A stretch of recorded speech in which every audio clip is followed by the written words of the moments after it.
This is MrBeast, the biggest YouTuber on the planet who also happens to be the worst cook I've ever met. Help! Nick! Get the fire extinguisher! Put it out! Put it out! Oh. But today, I'm gonna turn him into a master chef. I'll start by taking him through an intense culinary boot camp, and at the end, he'll attempt to cook a perfect chocolate lava cake all by himself. Jimmy, apron on. You'll get a chef's coat just like mine if and when you earn it. I will earn it. I also have a gift for you. Okay. Whoa! This chef's knife will be your new best friend in the kitchen. Thank you. Are you ready? Sure. Wrong answer. Are you ready? Yes, chef. Don't hold the knife like that. We're gonna start off with some baseline testing to see where your skills are at. So please put on these headphones and this blindfold. I'm gonna ace this. I'm gonna give you a few ingredients. You're gonna taste them and see if you know what they are. Easy. I'm gonna play some music. Can you hear me? Did you say something? First one. What is this? Is that a grape? Oh boy. Next one. I've never felt that kind of flavor in my mouth before. Any guesses? A raisin dipped in hot sauce. That was ginger. This should be easy. That's an apple. Wait, no. Starting to taste some cucumber. That's a cucumber. There's no way he messes up a lime. God, it's so sour. Is that like an orange? That's a mango. Sour cream. Garnish? He's gotten none right so far. Let's just make sure he has taste buds. Bro, you're not gonna give me on that one. That one's Feastables. You got them all wrong except for chocolate. No, I didn't. You did. We're gonna see now if he can identify some basic kitchen tools. Kitchen tools that everybody, all of you, probably know. Measuring cups. Measuring spoons. Oh, gosh. There's no way you don't get this. Well, obviously, it's what you drain the water from your pasta with. It's like called like a water drainer or something. Nope.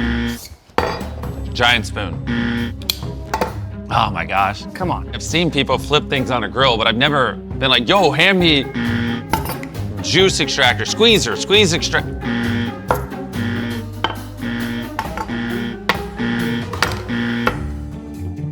Come on, Jimmy. Again, it's like, Mom, flip the pancakes. That's what I say. I don't go, Mom, grab to flip the pancakes. What does SpongeBob use? Spatula. So there is some hope. Some hope. I just want to do one more simple test to see where your skills are at. Dice this onion. Oh, bro, I don't need that. No, you do need that. This is a cut-proof glove because I don't trust you with the knife yet. You said it's cut-proof? Yes. Just to be clear, this is a really basic skill that every single home cook knows how to do. I mean, you don't have to put it that way. I assume you want to cut with the lines, right? Just dice it. That's what I'm doing. Oh, there's a lot of lines on the inside. I feel like you go, then, you know what I'm saying? So what we're gonna do is we're gonna hit it like this. Okay. And then we put these like this. Just leaving all the skin in there. Oh, you want me to get rid of the skin? It's too late for that now. And then we hit it with the, gather the resources back. I think it's safe to say that we're starting at square zero.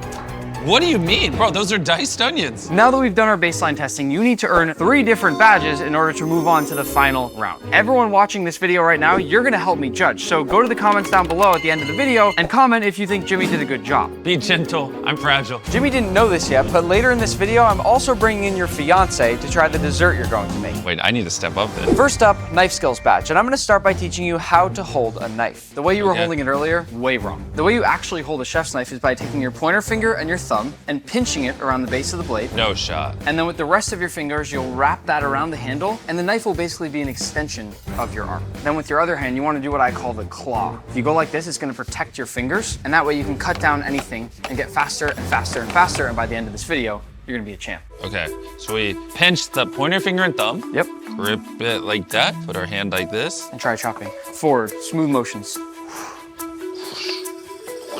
There you go. To start your training, we're gonna do something called follow the leader. I'm gonna do something, you're gonna try to repeat it. First, we're gonna cut this watermelon into party sticks. The way you do this, remember, use the claw, right?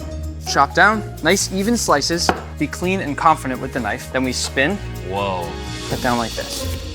So I'm keeping my claw. And then you can pull one of these out right here. And then have a cucumber.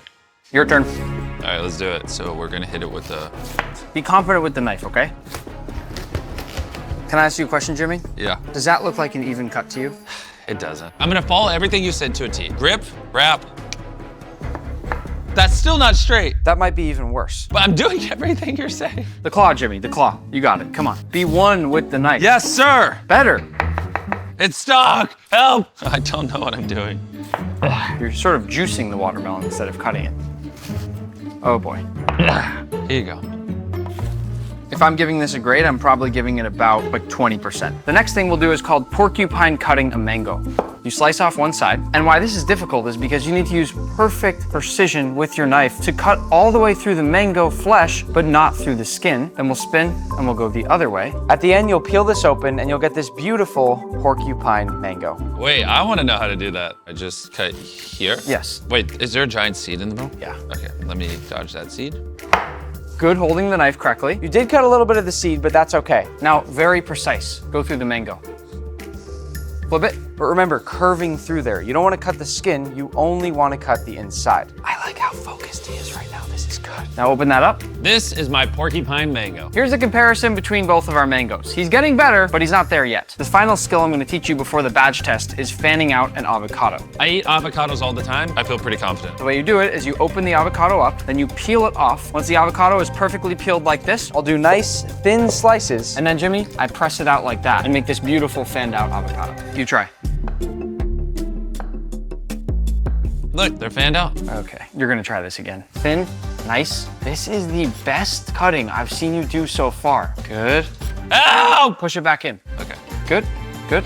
Now flatten it out. Jimmy, this is progress. Yeah, look at that. Here's my avocado and here's Jimmy's avocado. Not bad, Jimmy. For the knife skills badge, Jimmy's gonna need to break down a whole chicken in just 90 seconds. But I'm gonna do it first. Watch carefully, I'm only doing it once. Put this over your cup-proof glove. I still don't trust you. Are you sure? Do you wanna take it off? If I lose a finger, I won't see you. Things are about to get dangerous. For you. Chicken, face it towards you like this. Cut the skin by the first leg, crack. Whoa. There's one leg. Other side, crack. Knife through, second leg. Pick the bird up by its wing. Use the gravity of the bird to cut that off. Then, kitchen shears. Are you putting that up its butt? Jimmy, are you paying attention? I am. Cut down that line of fat all the way through. Remove this, separate the breasts.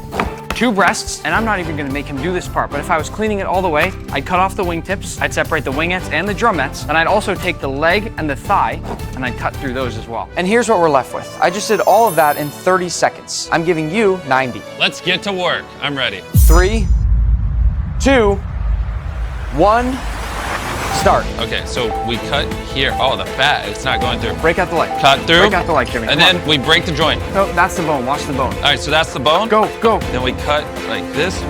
Okay, we got one leg. Go, go, go, go, go. Okay, sorry, my bad. All right, now we cut on this side of the bone. Cut it off. Go, go, go. All right, leg 2. So we hold this up. We let gravity do the work. Don't cut off the breast, though. You gotta keep the breast. I sometimes get called Mr. Breast. Wing 1. Good. 45 seconds left. Come on. Nice. Wing 2. Faster, faster, Okay, faster. okay. Scissors. Go, go, go. You got this, Jimmy. Keep moving. And then I think you just ripped them apart. 30 seconds left. All right, junk. We don't want that. Now we cut down the middle. Faster, Jimmy. Faster. Come on. Watch your fingers. 10 seconds. Nick, I'm sorry. 5, 4, 3, 2, 1. Time's up. Hands up. Wait, Nick, what's that over there? Oh, I'm sorry. Oh, I thought I saw something. Let's assess the damage. 2 legs, 2 wings, and 2 very mangled breasts. This is a really tough decision. I'm not gonna say that I'm proud of you yet, but I am gonna give you your first badge. Oh, really? The knife skills badge. Let's go. Mom, are you proud of me? The second badge you need to get is the seasoning badge. I'm about to give you a taste of your own medicine. Taste my own medicine. Let's bring in the ingredients. Okay. Thank you. Where'd you get all those chefs? Don't worry about it. In front of you, I have an assortment of all different types of ingredients that fall into the 5 different tastes. Jimmy, you're pretty familiar with red circles, right? Yeah, I love trapping people in red circles. Whoa. Here are the 5 main tastes. We have sweet, sour, salty, bitter, and umami. And your job, if you haven't guessed it already, is to sort all these ingredients into these red circles. I got it. Step aside. We'll start off with lemon. Obviously sour. Good job. Gummy bears. Definitely sweet. Honey. That tastes kind of sweet. This is buttermilk. I'm gonna struggle with the difference between bitter and sour. They're kind of the same. They're not. Same to me. Think, what does it hit your brain with first? What is it? Bitter. I'm not gonna say anything yet. That's a pickle. I guess sour. Feastables. I'm actually just gonna sit here because I want free promotion. Let's try this banana. That's soft and sweet. I'll put in sweet. Potato chip. I do not taste vinegar, so I'm gonna put in salty. Soy sauce. Oh my gosh. That is definitely salty. Wrong. Bro, I literally taste the salt particles on my tongue. But do you taste this sort of unique, savory, complex flavor in it? Is that umami? That is umami. Here. Oh, yeah. Oh, thank you, Mom. Osmo. I'm gonna guess this is umami. Psych, it literally says salt on it. Parmesan cheese. What does that kind of taste like? Tastes like icky. I'm just gonna guess it's this one, umami. That's correct. Anything that I freaking hate is umami. All right, coffee beans, bitter. Correct. Are these onions? Those are mushrooms. Oh, I've never had a raw mushroom. I don't like the taste, so it's gotta be umami. That's right. Oh, let's go. Bro, my method is working. Olives. I taste a little bit of salt in the water. But you already have 3 things in the salt category. I don't care, make it 4. All right, broccoli. It's not salty, it's not sour, it's not sweet. I guess bitter. Good job. And the best for last, Feastables chocolate. What does it do to you? It makes me happy. What are the flavors? Freaking awesome. What kind of chocolate is it? Dark chocolate. Where does dark chocolate go? Obviously bitter. Bitter. Overall, pretty good job, but we have a little bit of a problem. There are 4 items in both the bitter category and the salty category. I can't move you on to the badge challenge unless you figure out what goes where. I hated the way this tastes, which means it belongs here. And this also had a sour hint, so I'll put that here. Nice job. One more thing before the final badge challenge. This game is called What's Missing. I'm gonna give you a few foods that are missing one key ingredient. Your job is to find out what that ingredient is. This is guacamole. Oh, yeah, that definitely tastes different. It's a basic thing that food needs to taste right. Some salt? Salt. Yep. Yeah? Is that gonna actually fix it? Try it again. Oh, yeah. Yeah, it literally was just missing salt. That's crazy how big of a difference that made. Tomato soup. What's it missing? Yeah, it's a little bland. It doesn't have much of a kick to it. When I was preparing for this video, I heard that you said acid balances, I don't really remember what it was, so I'm gonna pick a lemon, because that has acid, right? It's true that acidity is a great way to balance out fat. Let's see if this works. Yeah, it's a lot less flat. The last one is a little bit of a tricky one. This beautiful fruit salad. That looks gross. There's a lot of flavor. It's like sour and bitter. What do you use to balance out sour and bitter? Not gummy bears, not that. Honey. Honey it is. Put it on there. Go with a nice drizzle. Did it fix it? Yeah, it neutralized the sourness a lot. I think you're ready for the final challenge. Give me that badge. Oh, I gotta do another challenge? Yeah, you didn't get that. I thought I earned the badge. Not yet. I read online that your favorite dish is your mom's teriyaki chicken. Is that right? Yes, it's so good. In front of us is this teriyaki chicken dish, but can you notice what's missing? Yeah, a lot of sauce. My mom would never make that. Right here are all the ingredients that Jimmy needs to make the perfect teriyaki sauce. And interestingly, teriyaki sauce is one of the few things that has all 5 tastes in it, which makes it a perfect thing to end this challenge. But I do have a little confession to make. I FaceTimed your mom yesterday. What? Wonderful lady, by the way. And I asked her the secret to her famous teriyaki sauce. I now know exactly how she makes it. Jimmy, you just learned a lot about flavor and seasoning. Make the sauce. We're gonna throw just a smidge of garlic and ginger. This is the soy sauce, and this is something sweet. We're gonna put both these in. I don't know why, but these just taste like my mom's teriyaki chicken. Now we're gonna put in brown sugar. When my mom makes chicken, it usually is kind of sweet. Now we're whisking it all together. And this right here is a cornstarch slurry. This is gonna help thicken up your teriyaki sauce. My mom would be so proud of me. I can already tell from these bubbles here that it's reaching a really nice consistency. Look at that, nice and thick. That tastes so similar to our teriyaki sauce. Bro, the brown sugar really hits. I actually might put a little more in. Let me just mix up all this brown sugar. I think she's ready. Just remember, once this goes on, there's no going back. Oh, look at that. That's a meal if I've ever seen one. I'm hoping that this is very well balanced, and I'm gonna be honest about this. Can I just eat this? I wouldn't just say this. That is really, really good. I agree. The flavor and seasoning badge. Oh, let's go. Nice job. Jimmy, to earn this heat control badge, which will let you move on to the final round where you'll bake a lava cake for your fiance, you need to do something that I call the 6-burner challenge. In front of you, I have 6 different tasks. All at the same time. You're gonna have to fry an egg, melt some chocolate, toast some hazelnuts, pop some popcorn, cook some pasta, make a perfect piece of toast, and if that wasn't already hard enough, I'm also tossing a batch of cookies in the oven. Easy? No, doable? Yes. Because this is so difficult, if you get a passing grade, When I get a passing grade, I will give you the badge right away and move you to the championship round. But the judge is gonna be none other than Gordon Ramsay. I'm gonna text him a photo of everything you do at the end, and if he gives the thumbs up, you move on. step aside. Okay. Let's get to work. I'm gonna kick things off by putting the popcorn in here. Remember, this is all about heat control. So you should be changing those knobs all the time. Everything should be on a different level. All right, let's go. We should put the butter in here. Oh, All right, maybe we slow that down a little bit. Sir, stop. Oh, ow. All right, we're gonna put the egg in there. We'll go ahead and put the toast in there. Ah, that's hot. Jimmy, chocolate is Okay, gonna I'm burn. stirring I the see it, chocolate. it's gonna burn. Stir the Okay. chocolate. All right, the chocolate is stirred. We're gonna set that there for a second. Get the pasta in. Why Wait, isn't hold the up. pasta I need in? to dial this back. The egg is cooking way too fast. Okay, the pasta is in. I think we closed this, but I think we just dial it back quite a bit. Let me check our toast out. I'll give it another minute to cook. Now it stopped popping. This is probably a little too low. These seem fine. This smell is fine. something burning. I think it's the toast. Nope, that's gone. All right, give me a new piece, please. We're gonna start that over. Oh, ow, ow, it burns. Ow, stop. All right, stop. All right. Ow, it's like a battle zone. Put the lid on the popcorn. Oh, why is the lid on the Just put the lid on. That's good. I gotta stir the chocolate. This is a little too low. Oh, that's hot. My fingers. The chocolate is basically melted. I think our egg's done. Give me a plate. That is done. We don't need that anymore. Have you tried the pasta? I'll worry about that later. Oh my gosh, what is happening to our cookies? The cookies actually aren't looking that bad. I might turn it down just a smidge. You're burning the hazelnuts. All right, our nuts are done. The chocolate's nice and melted. 3 left plus the cookies. I don't know about you guys, but I kind of like my cookies soft. We'll do half a minute. I think they're good. Whoa, wait, look at that popcorn. That looks good. We'll give that one a little more heat. Oh, that looks much better. Look, it's not burnt. Okay, I need to try the pasta we pulled out. Oh, it's actually pretty soft. I think I'm gonna give that another. My cookies! Oh yeah, look at those bad boys. These do look a little crunchy, but maybe once they cool off, they'll be kind of soft. I'm confident in this pasta. That looks nice and crunchy. My fingers are burning. I'm just putting it right there. Ow! All right, and I'm done. Done. Stop the timer. There was no timer. Oh, did I earn a badge? Stand behind it. Let me take a picture for Gordon. Here's a close-up look at all of Jimmy's final dishes. This is gonna be a tough one. While we're waiting for Gordon Ramsay to respond, Nick is now an official Feastables partner, so we're gonna celebrate by eating some cookies.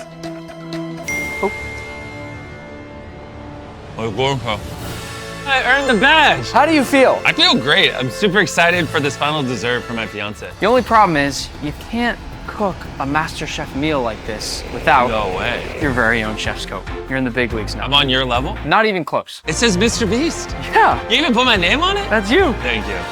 While Jimmy is changing, this is Tia, his fiance. You're about to eat a chocolate lava cake. He doesn't cook, right? Yeah, I'm a little bit nervous. This is the first time he's made me food like this before. Today I've taught him a lot, so I'm hoping that he'll be able to pull this off, but it is gonna be difficult. Is he gonna start cooking at the house for me? Probably not. It's fine. Come back in half an hour and hopefully you'll have something delicious. Please make sure it's not burnt.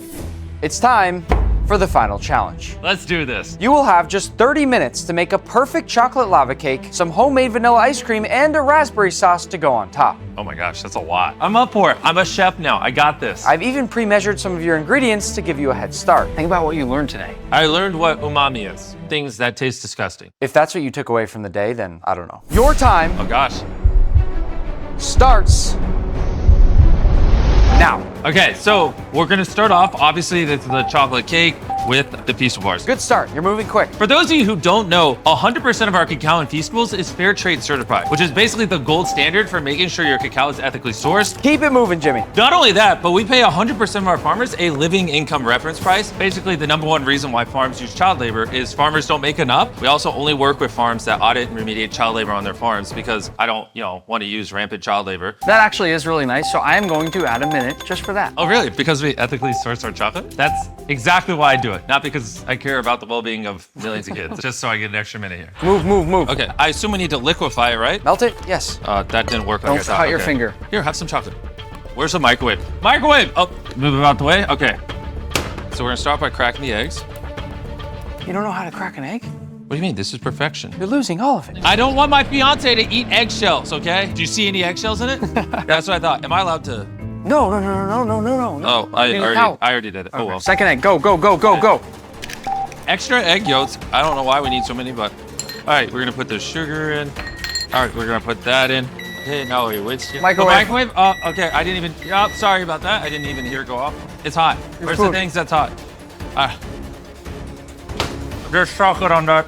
Oh, that's my fiance. Who cares? Sorry, babe. You're gonna have a little bit of my spit in this. It's mostly melted. There's some chunks of Feastables. Tastes good, but it does need a few more seconds in the microwave. This you'll need to whisk until it's a nice, lighter, foamier consistency. Not gonna lie, my arms are kind of tired. See how it's getting nice and foamy though? That's what we're looking for. This is like an arm workout. We're thickening up the eggs right now. All right, my fiance's gonna like it. I will help you pour the chocolate in. Because this chocolate is hot, we do not want it to cook the egg. So what I'm gonna do is slowly pour it in with Jimmy. Precisely what I was thinking. The only reason I'm helping him is because his fiance is eating this. There's no other reason. Oh, this is looking good. Tia's lucky she's marrying me. These are called ramekins. Pour it in, get in the oven. Don't go too high. Ah! Into the oven, the time is ticking. Let's go. Okay, yes, sir. Hot. Those are in. Where did I put this? Just throw it. Okay, what's next? Oh my gosh. Did he not say just throw it? I threw it. I guess I did. He did say that. Did I say that?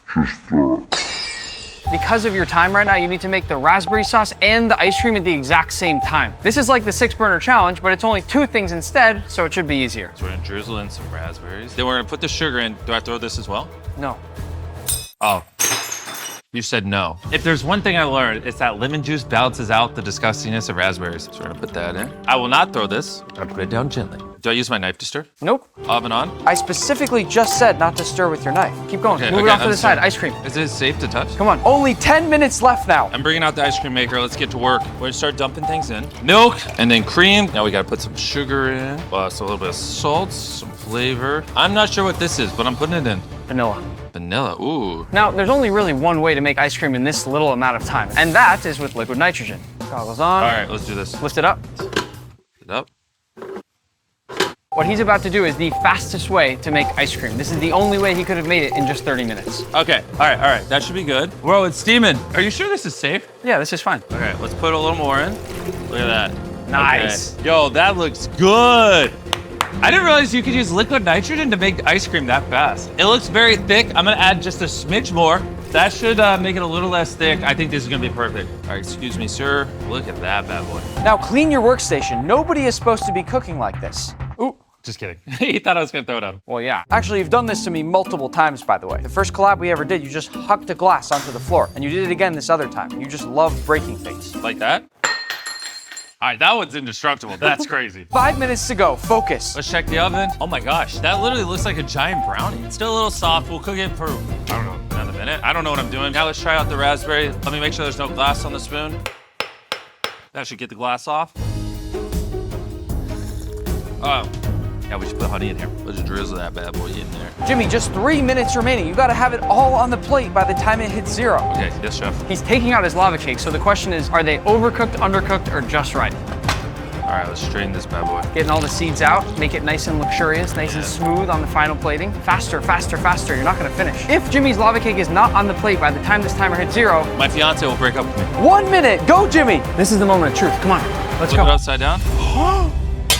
That's crazy. 30 seconds. We're gonna put That's that a right huge there. scoop. If I know my fiance, she loves some ice cream. Raspberry sauce over the front. You got this, Jimmy. Keep moving. 10, Okay. 9, This is our 8, brand new Feastables peanut butter 7, cups. 6, We gotta put one on top. 5, 4, These 3, things taste amazing. 2, 1. Top, Done. top. Okay, cool. Oh. Nope, hands up. Come on in, Tia. Oh, there you are. Hi. Watch for the glass on Oh, the be ground. careful, there's glass. You All look right. cute though. I have spent all morning training to learn how to cook so I can impress you. You made that yourself? Well, he didn't help at all. I made this myself. Wow. What you're looking at is a Feastables infused cake with Feastables chocolate, lava in the middle, ice cream we made, raspberries, and a Feastables cup. All right, we're gonna open it up. There you go, babe. Look at that. That looks yummy. Tia, the most important thing here is the taste. Okay.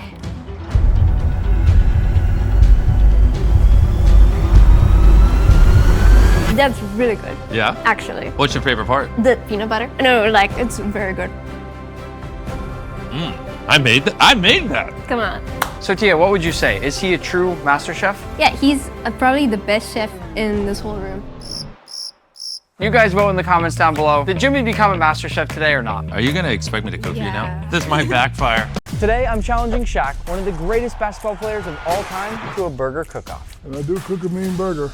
We'll have 15 minutes on the clock, and our time starts now. Today, I'll be making my specialty smash burger. I've got Martin's potato rolls as the buns. Then for my smash patties, I am gonna be using Shaq's burgers to make them, but I'm gonna do something special. I wanna make 2 patties out of 1, so I'm gonna slice right down the center of this thing. You like this or no? Like what? What I'm doing? I'm concentrating on what I'm doing over here. Then I'm gonna be topping those with some simple, classic American cheese, with a little burger sauce and a few sliced onions. What do you put on your burger? What ingredients do you have in front I of you? can't tell you my ingredients, just to say they're Shaqlicious. I'll start off by slicing these tomatoes. Ah! Thought I cut myself, didn't you? That's enough tomatoes, that's all we leave. Now I'm gonna lay out my lettuce. I don't like that piece right there. I don't like that piece either. What's wrong with this lettuce? This is the Meat District Shaq Patty Burger. No need to thaw. 100% Angus beef, cooked direct from the freezer. Just count to 5, I want to show you something. 1, 2, 3, 4, 5. This is what I call I am Kazam. You know what this is? I don't even know what that is. I'm already finished. La la la la la. You haven't even done anything. I'm waiting on you. You didn't chop your lettuce. You haven't salted your tomatoes. Salt my tomatoes? Yeah. What does that mean? Put salt on the tomatoes to bring out all the Oh flavor. man, that's not how you eat a shack burger. We don't use salt. Work smarter, not harder. You have no salt on there. Don't worry about what I have on mine, okay? But just look at it. It doesn't look delicious. It's just. It looks good. I'm gonna scrape my patty off and flip it over. Then right away we have to go on with some of that American cheese. Once this next patty is cooked on the first side, I'll go ahead and flip it again. And then immediately hit it with a little more American cheese. Chuck, do you cook? I magically cook. I cook whatever I want. I could just wake up and say, hey, cook me an egg salad sandwich, and it'll magically appear somehow. It's like magic. I'm assembling the perfect burger. Throw some of that lettuce on the top. You gotta let the lettuce hang off on the side. Put some tomato on that thing right there like that. And then you have your perfect burger. Tell me that burger doesn't look good. That's disgusting. You gotta have someone eat that after. Oh, I'm gonna eat it, don't you worry. No, it's for the judge. I am the judge. One of us is gonna win. I'm gonna win. I am starting to work on my sauce here. And the first thing is making that relish. I like to chop up the pickles myself. You know what I'm doing right now? No, I have no idea. I'm using all the 15 minutes to make this as nice as I possibly can. Okay, can I explain something to you? Yeah, Us real, regular, hard-working people, yeah. we don't have time to wait for that. Can I teach you something? No, Come on, no, please. I'm 50 years old. I want to teach you how to dice an onion. Oh no, I can't. Why not? It's gonna make my breath stink. No, you're not going to eat it. You don't have to eat it. I'm a ladies' man, Nick. Trust me. All right, you want to be honest? Yeah. I'm a vampire. If you want to perfectly dice an onion, instead of cutting it like this, we're going to start by cutting it in Wait. half. I'm gonna go next to you. Pick it up like this on its side, All right. like that. You're going to cut straight through there. Watch your fingers. Oh, don't worry about my friend. Okay. Oh. Now take one side, chop off the butt. Never chopped onion before. Chop the butt on the other side. Damn, 2 butts? Then start peeling back the layers. We're looking for something like this. You want to leave the top part intact, but you're going to go ahead and slice all the way down just like this. And then once we have it sort of looking like a claw, face down on the cutting board, and then you just can chop like this. Yeah, you can also go, and you've diced your onion.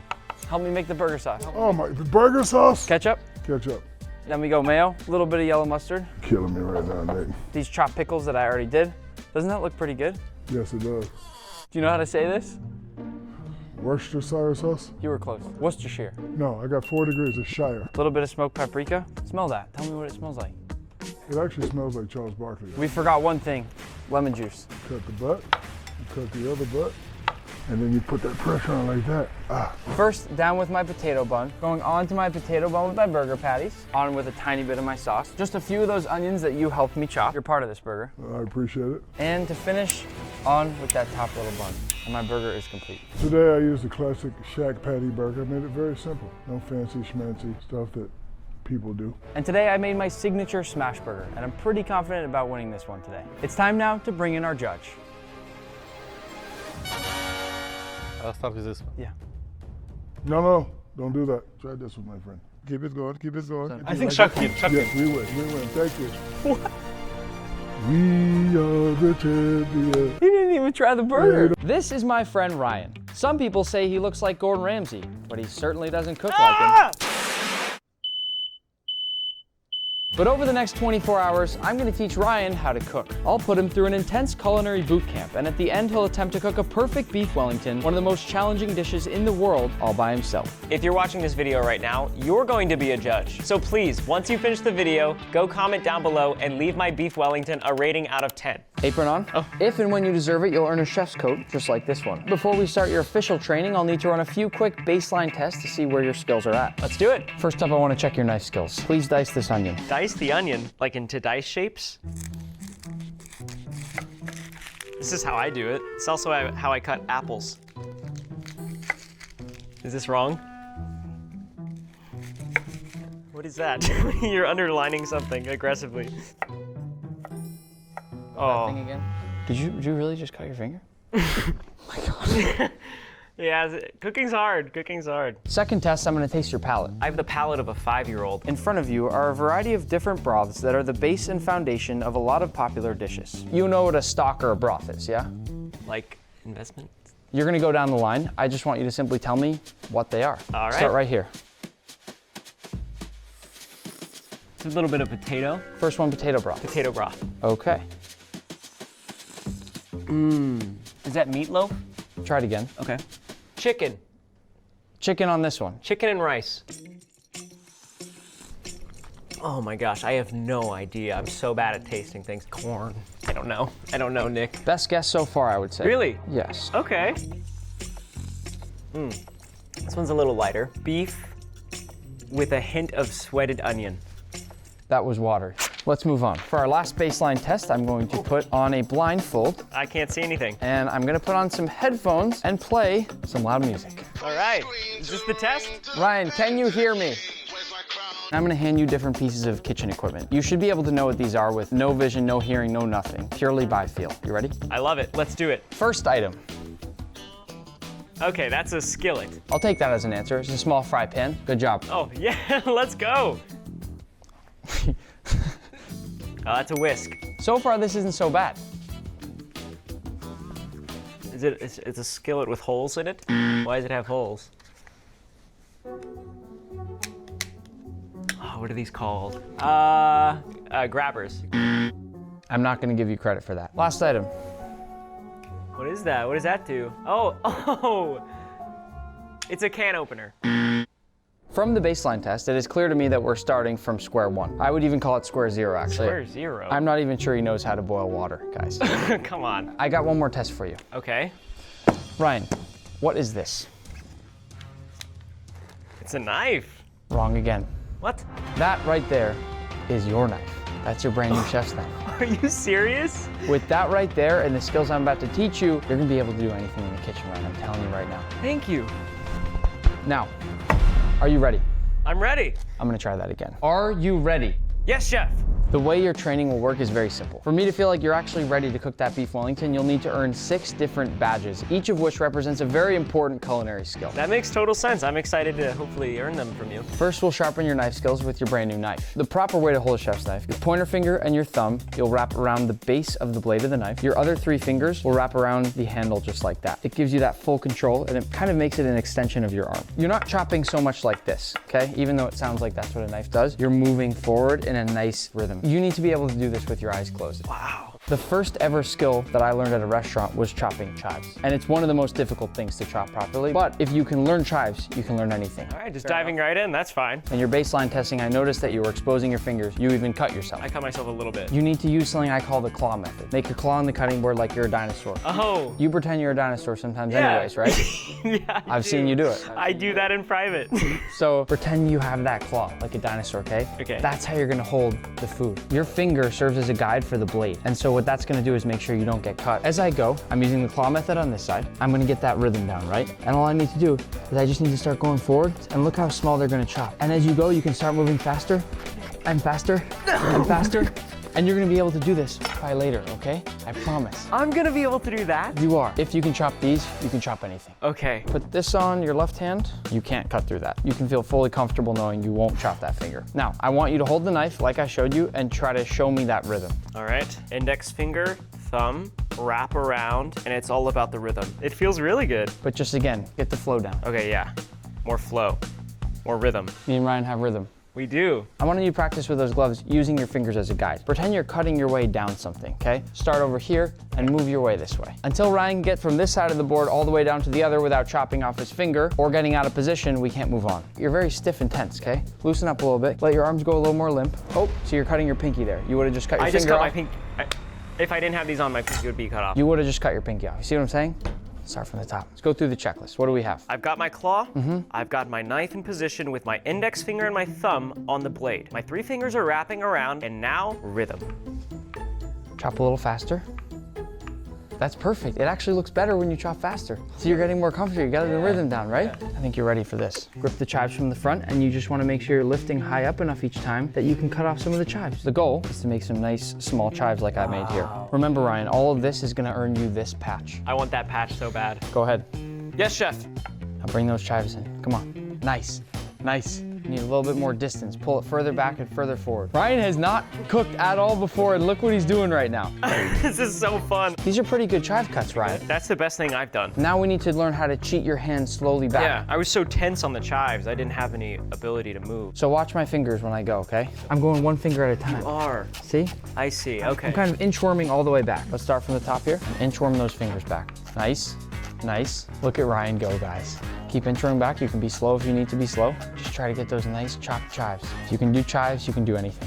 Dude, look at that. I mean, are those good? I can only really find maybe like 3 or 4 long chives. The rest look fantastic. Do you feel ready for the final test to get the badge? Nick, I wouldn't lie to you. I'm ready.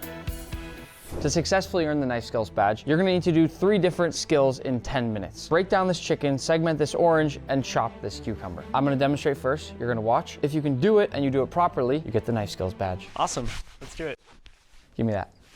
All right. Watch carefully, because I'm only gonna do this once. Chicken, lay it in front of you like that. You're really cutting through all the joints, Okay. First thing is, you're gonna cut right in here, and you're gonna break out both of the legs. Whoa. See how the bone pops out? Yeah. Go inside where that bone popped out, crunch. Oh my gosh. Feel right in the middle where the joint is. Once you find it, drum, thigh. Boom, boom. That's 2 so far. We're moving so quickly, Nick. Same thing on the other side. Now we got the wings. Easiest way to do this, hold the bird up by the wings, cut all the way around, boom. Look at that, there's the wing. That's the wing. Same thing again. Is this crazy? I can't believe I'm gonna try to do it. No, you are gonna do it. I'm gonna do it. Cut all the way through, wing, wing, thigh, thigh, drum, drum. Now we just got the bird left with the breasts. You really just wanna cut through the middle. Be careful, but run the knife as close as you can to the bones of the chicken. And from there, we get a nice chicken breast. Other side, same thing. Cut as close as you can to the actual chicken carcass. 2 breasts, 2 thighs, 2 drums, and 2 wings. That's how you break down a chicken. Next one is segmenting an orange. This one, quite simple. Turn the orange on its side, chop off the top, chop off the bottom, cut around the edge of the orange. You're gonna go all the way around the whole orange, and then over a bowl. Follow those little white lines. Come in with the knife on each side, boom.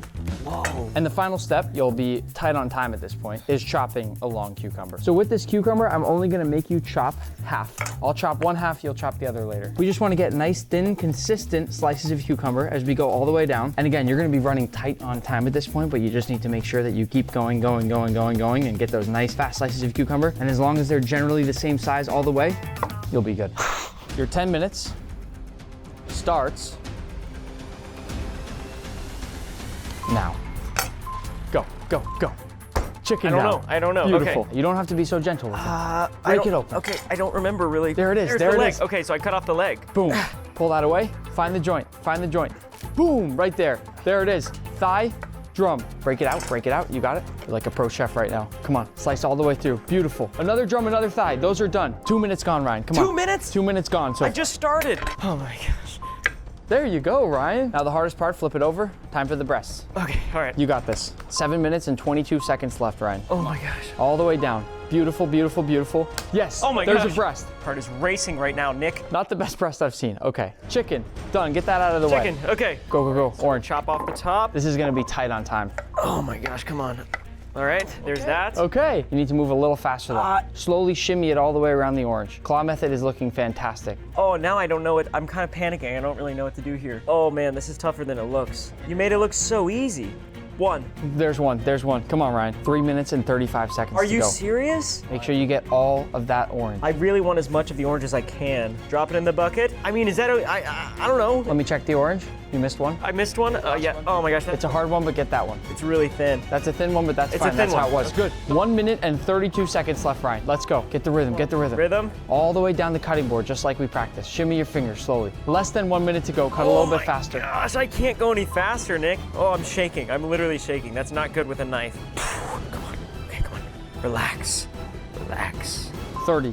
30 seconds? This cucumber is massive. Shift those pieces away. Shift those pieces away. Keep it clean for you. Oh, I'm panicking. 10, 9, 8, 7. Faster. 6, 5. How do I do this? 4, 3, 2, 1. Hands up. Oh my gosh. Ryan, you did it. I did it? Yes! My first badge.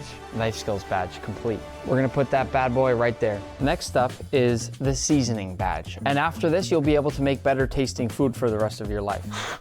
That's a pretty good deal. What I have here is 3 basic sections of seasoning. These are seasonings? Seasoning your food, it means putting all of these different things into it to make it taste right. All of these things have a different type of flavor. In one section, I have some of the different ways you can get acidity. Things like citrus or vinegar or pickles. Oh, I don't like pickles. Another section, I have different types of fats. Butter, cream, you can use olive oil. The final section, different salty things. Parmesan cheese, there's anchovies, there's soy sauce. You can get salt from a lot of different sources aside from just sea salt. I'm not gonna put anchovies on my french fries. Who's with me? Funny you say French fries. These are French fries that I ordered with no salt. Salt these French fries to a level that tastes right. All right, can I just sample one just to? Go ahead, confirm that there's no salt on them. Yeah, there's no salt on that. Can you help me open this? There is a technique when it comes to seasoning. I want to see what you do right off the bat, and I'll help correct you if you need it. Oh boy. I saw that on the internet. You want to season from nice and high up. That way it all spreads evenly down. Take a little bit more. Don't just use these 2 fingers. Use your whole hand. That's what you have these fingers for. Grab a nice amount and just season from high up, and look how it's spreading out. Now try that. Feels better, right? That feels way better. Should I try a fry? I mean, yeah, get us there. Taste as you go. That's a game changer. Yeah, Maybe a little bit more. I think so too. I feel good about that. Good work. Thank you. But that's just the start. In front of us is a soup. I made this soup last night. It is a butternut squash soup. Wow, it smells really good. But the thing is, this soup is missing that balance. It's missing some fat, it's missing some acidity, and it's missing some salt. Oh no. I need you to play with all these different ingredients that you have around you, figure out how to balance this perfectly. I've never even had butternut soup. Oh, because you're scared of vegetables. Yes. Yeah, I forgot about that. You have a ton of different ingredients around you. Some of them are wrong, you shouldn't add them. Some of them are right, and you should. I can give you pointers along the way, but you need to figure out how to season this soup to perfection. Be a scientist, make some combinations on the side, and see if it works. You work on this for a little bit on your own. You call me when you're done. All right, will do. I'm gonna do a tiny soup off to the side so I can experiment with some different flavors. The most obvious thing is we need some salt. That might be too high. That's already better. Maybe a little bit of lemon. I don't know about that. Let's try another combination. I'm not touching the anchovies. I'm not putting that even anywhere close to the soup. Ooh, that just looks like it belongs in this soup. This is just a really great alternative way to get salt. That's what I'm learning here. But I've never thought of using cheese instead of salt. That's fun. I kind of just went straight for the main soup. That's kind of risky. Melted butter going into my tiny soup. So the ingredients are salt, butter, and Parmesan cheese. How are we tasting? Pretty good. Man, honestly, I don't know what to do next. Let's see, not oil. I don't know why, I just don't trust that citrus belongs in this soup. Vinegar? Oh, whatever. Oh, that smells good. A little bit of soy sauce, give it a little pop. Nick's gonna be proud of me. Oh, that's so good. The soy sauce did a lot. I kind of expected it to taste weird afterwards, but it tastes good. All right, I'm gonna put all these ingredients in the main soup, and if my taste buds don't lie, this should be pretty good, but also, I kind of failed that taste test earlier, so I'm a little concerned. You feel good? I feel good, I feel like it's better. Ideally, I'd be hoping for a bit of butter, some sort of touch of acidity. Probably a little bit of extra salt, would have needed just a touch more, which you can get from regular salt, or even soy sauce does work. And then I think Parmesan cheese is a great bet to finish off a soup. Kind of makes it a little bit more velvety and creamy. You could have put a little bit of olive oil in there. I think like a nice splash of olive oil always looks nice in a soup. And I would say that's about it. Smells good. Okay. Yeah. It's good. Okay. It's good. It could use a little splash of cream because I didn't purposely put quite enough cream in there. I see. I think that probably we could do with just a touch extra salt. I think the acidity level is pretty good overall, but we can add just a touch more vinegar. You can see already the color is even gonna change a little bit, right? It looks good. And then the last thing that I would add is a little bit of black pepper, which was sort of a test. I was hoping you'd maybe ask me for some pepper because salt and pepper, you know? Yeah. Sometimes that's a good move. So should every dish have all 3 seasoning styles? Food needs some balance of salt, fat, and acidity. And all 3 of those things are really important. What's your favorite food? It's a burger. Okay, what would you put on? I say, hey, can I get a double meat, double cheese with only ketchup? Okay, we can work with that. Where's the fat? The cheese. The cheese and? The meat. So there's the fat, right? Okay. Where's the acidity? The ketchup? The ketchup, exactly. Super acidic. It's tomatoes, which are really acidic, and vinegar and all sorts of spices and seasonings, right? Okay. Where's the salt? It's gotta be on the patty, right? They salt and pepper the patties, and then there's certainly salt in the ketchup as well. Yeah. So that has a perfect balance of all those different things, and that's one of the reasons that it tastes so good. To earn the seasoning badge, Ryan needs to pass one final test. Are you ready? Yes, chef. The final test, I need you to taste this. It is a chicken biryani. Have you had this before? Never. It's a delicious Indian rice dish, one of my favorites. Taste it, tell me what it needs. All right, well, I gotta get a little bit of everything here. It's packed with flavor. It's got the cashews. It's probably got butter. I think the fat's covered. Peppers, that's good. There's onion. I recently started eating onions. Makes me feel like a big boy. It's a little spicy. Which is another dimension of flavor. It's a dimension of flavor. It's like kind of salty. Is this a trick question? It is a trick question. It's a perfect biryani. Ryan's getting good. I gave him one of the most flavor-packed, complex dishes that I could really think of, but also one that's one of my favorites. And he actually had really good commentary on it. You can bring a horse to water. What's the saying? You're teaching me how to fish. That's the phrase. You can give a man a fish, or you can... The next one is searing. This is an important one. You can't mess this up. You know why? Why? In front of you is a perfect, beautiful filet mignon. I'm throwing you in the deep end with a very expensive steak. Oh, how much is that? You need to be focused and confident when you cook this. Okay. Because if you mess this up, we're done. And you won't get the batch. Dude, I cannot go home like this. First things first, do you know how to season a steak? Yeah, I cook steak. I'll send you a picture of my last one. How was it? It actually looked really bad. It was pretty much gray. I'll send you a picture. This is the picture. Well, why don't we make this one better?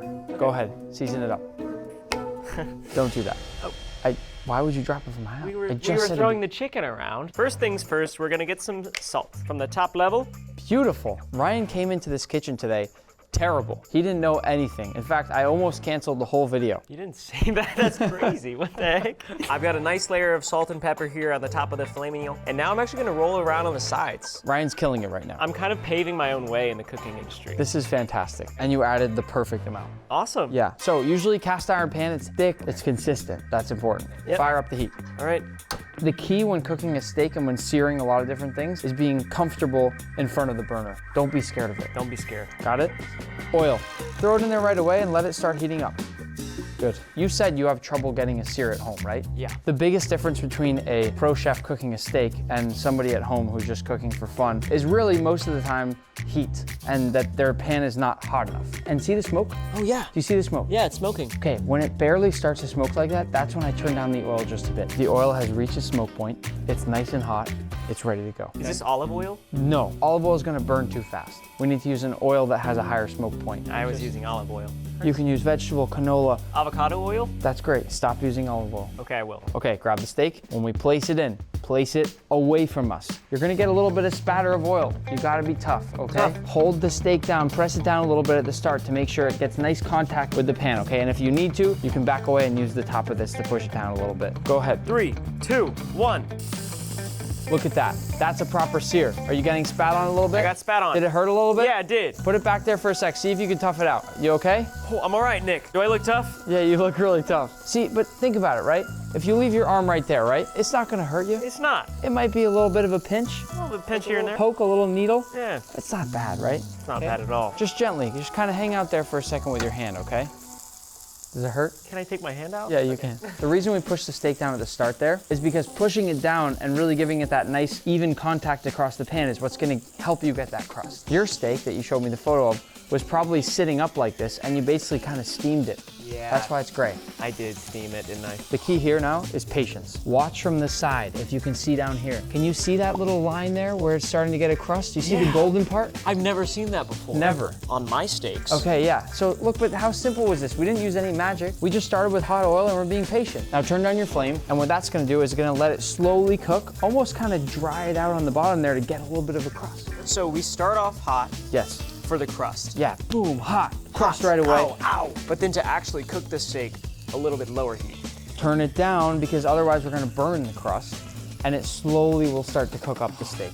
I see. Now, when you're trying to get a crust on something, like a steak, when it's ready to flip and when it has the proper crust, if you've cooked it properly, it will release from the pan and it will let you flip it over easily. If you're forcing it off and yanking it off there and it's stuck, you haven't given it enough heat, you haven't put enough oil, you've done something wrong. Give that a little wiggle on the pan, see if it's ready.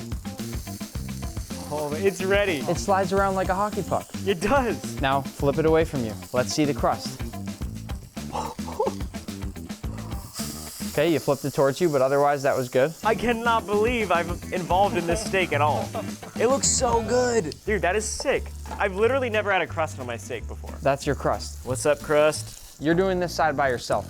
Don't let it burn, get a crust. Come on, I'm not helping you with this part. Yeah, so I'm pretty much gonna lower the heat now. So much of cooking is patience. All right, well, this is the biggest moment of my week, and Nick's on his phone. You tell me when you feel like you got your crust. I think I got my crust. Let's see what they think. The next step is very important, butter basting. Butter basting is gonna give it flavor and cook it the rest of the way through. Drop in the stick of butter. Okay. Go ahead. And move that around with the tongs, get it nice and melted. Look at that foam. I love You it. ever seen anything like that? I've never seen foam in this way. Turn the heat all the way down or you're gonna burn the butter. And then throw in the rest of your aromatics. Boom, throw in those herbs. Good. And now, just go ahead and squeeze that whole lemon over it. Ooh, smells good. Good job. Show us how to butter baste, Ryan. This is one of the few things I've kind of done before. Great. Nice. You're kind of in an awkward position again. Remember when I said stay relaxed? Yeah, Don't stay be relaxed. awkward. So let me show you. Ready? You know the saying, work smarter, not harder, right? Yes. We're just going to simply take this, tilt it in the middle here. Oh. And then, look, I don't even have to hold anything up. I don't even have to look. Now you're just showing off. Try that out. But again, don't stand in an awkward Oh, angle. I was standing awkward Stand again. like this, okay? Butter baste that thing, Ryan. Look, I'm not even looking. Hold the spoon more normal. Hold the spoon like a normal person, okay? And go like that. That's how you butter baste. Get those frothy bubbles, Ryan. Look at those frothy bubbles. But be a little more flush with the pan when you come in each time, okay? Okay. Get all the butter. Get the whole spoon coated. Don't worry about those spatters. Does it hurt a little bit? It hurts a little. It hurts a little bit. Are you okay? Yeah, I'm all right. Yes, you are. But with the shape of the pan. Good job, Ryan. Yeah, I'm gonna look away now. Okay, look away, look away. I'm not even looking. The last thing is sort of the hardest part. Okay. Knowing when the steak is done. Do you have any idea how to figure that out? I normally just set a timer 6 minutes. You just set a 6-minute timer flat when you bake a steak. Yeah. For any kind of steak, that's what you do? Yeah. Do you have a heat thermometer? Or a meat thermometer? Yes. By now with a steak, I can tell when it's done by pinching it. Really? And I can feel the edges or I can poke the top of it. I have a pretty good sense of when it's done. I'm not expecting you to learn that on day one. You can use this. Okay. For a medium steak, we're looking for between 140, 145 Fahrenheit. Test that bad boy out. Let's see where we are. All right. You want it right in the center. No. Why are you pointing it away? I don't know. Go right here.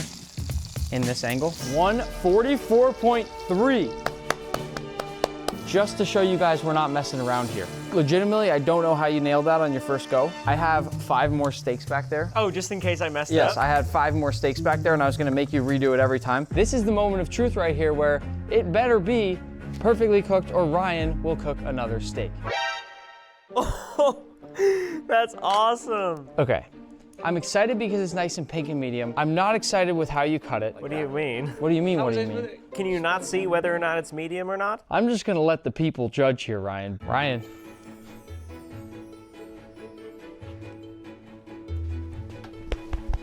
I got the searing badge. That's awesome. Save 1/2 because later your last badge you have to get is the plating badge. So let's save the good half. You can eat the other half. Go ahead. I know we're only halfway done, but I feel like I've become almost a master chef so far. Probably not. You've got 3 badges. You need 3 more. The next one, sauces. The sauce badge? Sauce is important. Think about it. What are chicken nuggets without a dipping sauce? Amen. We're gonna start off with a simple exercise that kind of combines a lot of things we've already learned today into one. So, in front of you, I have 3 very common sauces. First, pesto. Second, ranch. Third, Chick-fil-A. Each of these sauces here has just 5 ingredients. You need to tell me at least 3 out of the 5 ingredients in each one to move forward to the challenge that gets you the badge. Start with this one, move your way down. Pesto might be kind of difficult. Just slow down, think, taste. That's so good. Olive oil? That's correct. Are you serious? Yeah. What? How did you know that? I did not think you'd guess that one first. I don't know how you guessed that one. Lemon? No. Cheese? What kind? Mozzarella? No. Parmesan? That's 2. That's 2. What's the green? Where do you think the green comes from? Avocado? Are you laughing because I got it right? No. Okay. Celery? Why don't we steer away from that? Try to think of what other ingredients might be in there. Don't tell me broccoli. It's not broccoli. Okay. You got the cheese, you got the olive oil. Butter. No. I've got it. Garlic. Yes, Ryan. How did you get that? I just needed time. That was amazing. Thank you. Dude, come on. Keep going. All right, so this is ranch, vinegar. No. Okay. Just taste again. Okay. Do you like ranch? Yeah, I like ranch, especially with pizza. But you have no idea what's in it, really. No. What are you getting? What are you getting? Think. Like it is kind of a little bit sour. Sour cream? You're so close. Buttermilk. He's turning into a master chef. Ryan, that's 1. Okay. Keep going. Well, the problem with buttermilk is that takes out 2 of my guesses. Think about what the base might be. The base. That makes it nice and thick and creamy. Cream. No. Whipping cream. No. Mayonnaise. Yes, Ryan. Come on, Ryan. Oh my God. Okay, buttermilk, mayonnaise, and avocado. Tartar sauce. That's just a different sauce. That's a totally different sauce. Oregano. No. but you're getting closer. Herbs. I'll accept herbs. Let's go. I'll accept herbs. Last sauce, Chick-fil-A sauce. Then we move on to the final test. This one's a little tricky. Honey mustard barbecue sauce. What? Can you separate those out a little bit for me? Honey? You're guessing honey. Yeah. How did you know that already? I just taste honey mustard in there. Honey and mustard. Mm-hmm. Those are both correct. That's incredible. I thought this would be the hardest one for you. And the third one you said barbecue sauce? Yeah. You just nailed all three like right out of the gate on that. How did you do that? I don't even know what's happening up here right now. I'm gonna challenge you, Ryan. Okay. I'm going off script here. You gotta get the last two. Get the last two, Ryan. Mayo. Yes, Ryan. I know you can do this. Orange. Close. Lemon. Yes, Ryan. Are you serious? I got all Lemon five. juice, lemon juice. I thought this was gonna be a train wreck. I always thought these were actual single ingredient things. Like I thought ranch was just ranch. You thought pesto was just a one? I thought that was just pesto, like some sort of vegetable. I'm gonna pretend I just didn't hear like any of the last minute of what you said. You didn't get this yet. You're about to do the challenge that could get you this. Okay. Oftentimes when you create a sauce, you wanna build off of other flavors that you've already gotten. Earlier, all that steak, it let off all those delicious flavors. There's all sorts of delicious bits in there from the garlic, from the herbs, from the butter, from the steak, from the oil. We're gonna use that to build the sauce. Okay. Make sense? All right. Fire it up.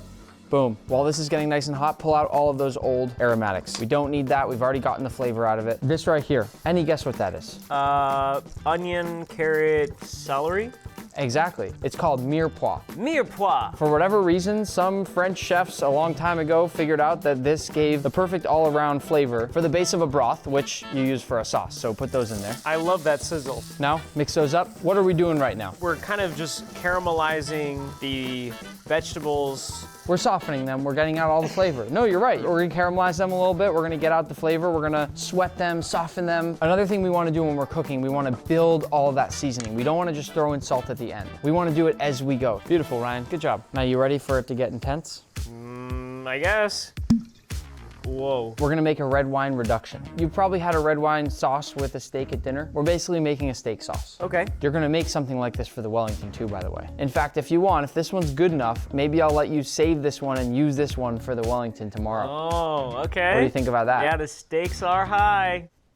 Be careful here. Dump in some of that wine. Nice big splash. Good. You need to stand back when we do this, okay? So stand back, lean back. What are you gonna do? Take this. You're gonna do it. I'm gonna do it? Take this. When I say go, pull the pan back and then tilt it. Go ahead, tilt it.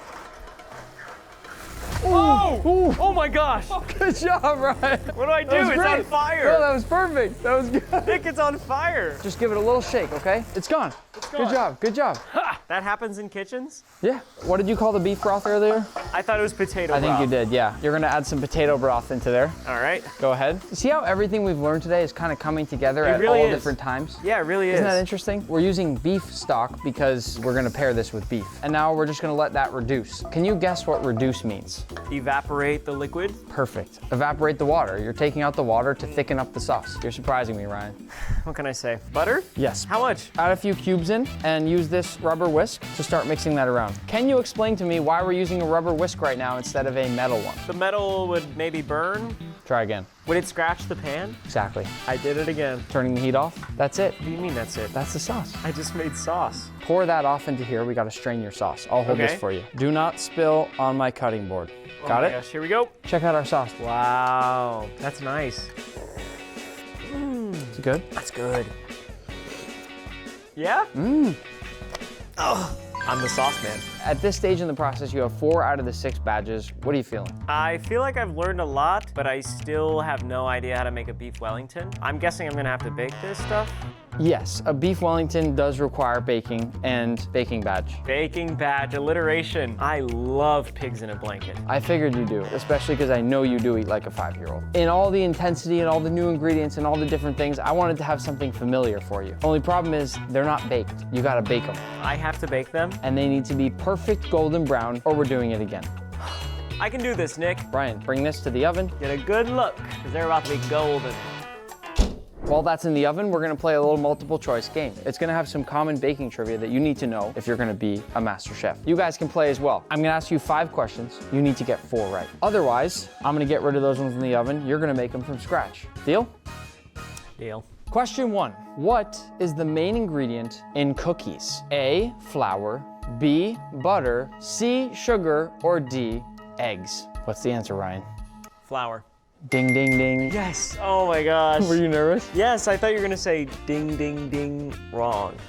Question 2. What is the ingredient that makes bread rise? 1, sugar. 2, yeast. 3, water. 4, eggs. Yeast. Nice. Good job, Ryan. I'm gonna crank up the heat on these questions now. Oh. Question 3, what gives bagels their chewy texture? A, boiling before baking. B, baking soda. C, adding eggs. Or D, cooling rapidly. This is a tough one. I'm gonna say boiling before baking. How did you know that? I didn't. Are you serious? Yes, that's right. Wow, I didn't even know you could boil bagels. Question 4, what is another name for powdered sugar? A, granulated sugar. B, confectioner sugar. C, castor sugar. D, demerara sugar. Confection is like candy. I'm gonna say demerara. No. It was B, confectioner sugar. You've gotten 3 right, you've gotten 1 wrong, 1 question left. You don't get this right, totally serious, you're making the pigs in a blanket from scratch. Question 5, why do some baking recipes call for unsalted butter? A, to reduce fat content. B, to improve texture. C, to control the amount of salt in the recipe. Or D, to make the butter last longer. This is tough. You gotta think, buddy. Okay, it makes total sense why having salted butter could make the dish too salty. The only other one that I'm really considering is controlling the texture. I just feel like salt isn't going to affect the texture that much. I'm gonna go with controlling the salt content. Yes! I was actually so nervous. I'm pretty happy with that. Oh, I should probably... I wasn't gonna tell him, but yeah. They look pretty good to me. I would consider this golden and brown, yeah. What do we think? So, lessons learned here. You should have gone and rotated that a couple times while it was baking. Just store that up here for tomorrow. But otherwise, that is a perfectly golden brown pig in a blanket. That's awesome. I mean, I was a little distracted with the questions you were hammering me with, but... My last test here. Oh, that's hot. Oh, man. Oh, Oh, hot. it's really hot. Oh. Let's go. The bacon badge. Maybe you got lucky, but the important thing is you got the badge. I got the badge, guys. Do you feel like you're ready for the Wellington yet? No. And that makes sense because you have 1 more badge to earn, the plating badge. You can't make a perfect Wellington and then not know how to present it. What do you know about plating? Lay it all out there for me. You're gonna want to grab a plate.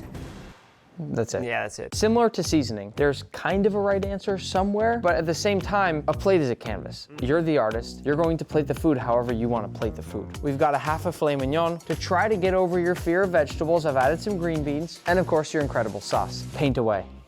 Are you serious?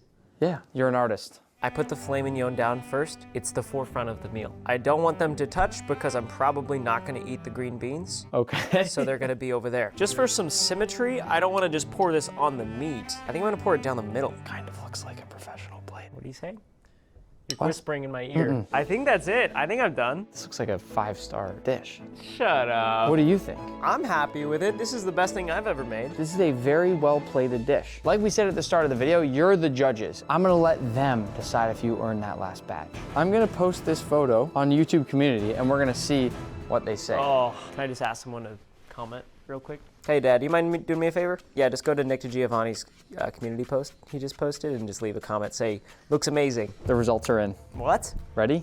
1,000 comments? Before we get to all the positives, let's read a few negative ones first. Oh, man. Can't be the only one that thought he plated this on a tortilla. Come on. Plus 99 missed calls from Gordon Ramsay. I think that's a compliment. I think that's not a compliment. Oh, where's the rest of it? I ate the other half.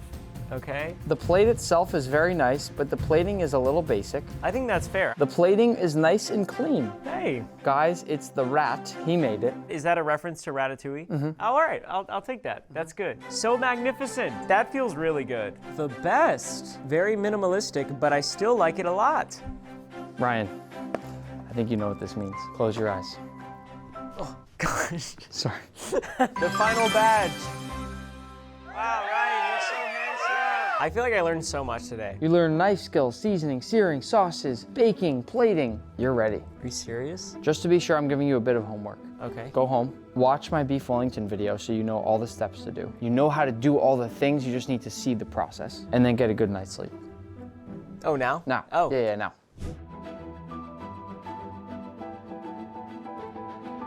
Welcome back to the kitchen, Ryan. Tell me how you're feeling.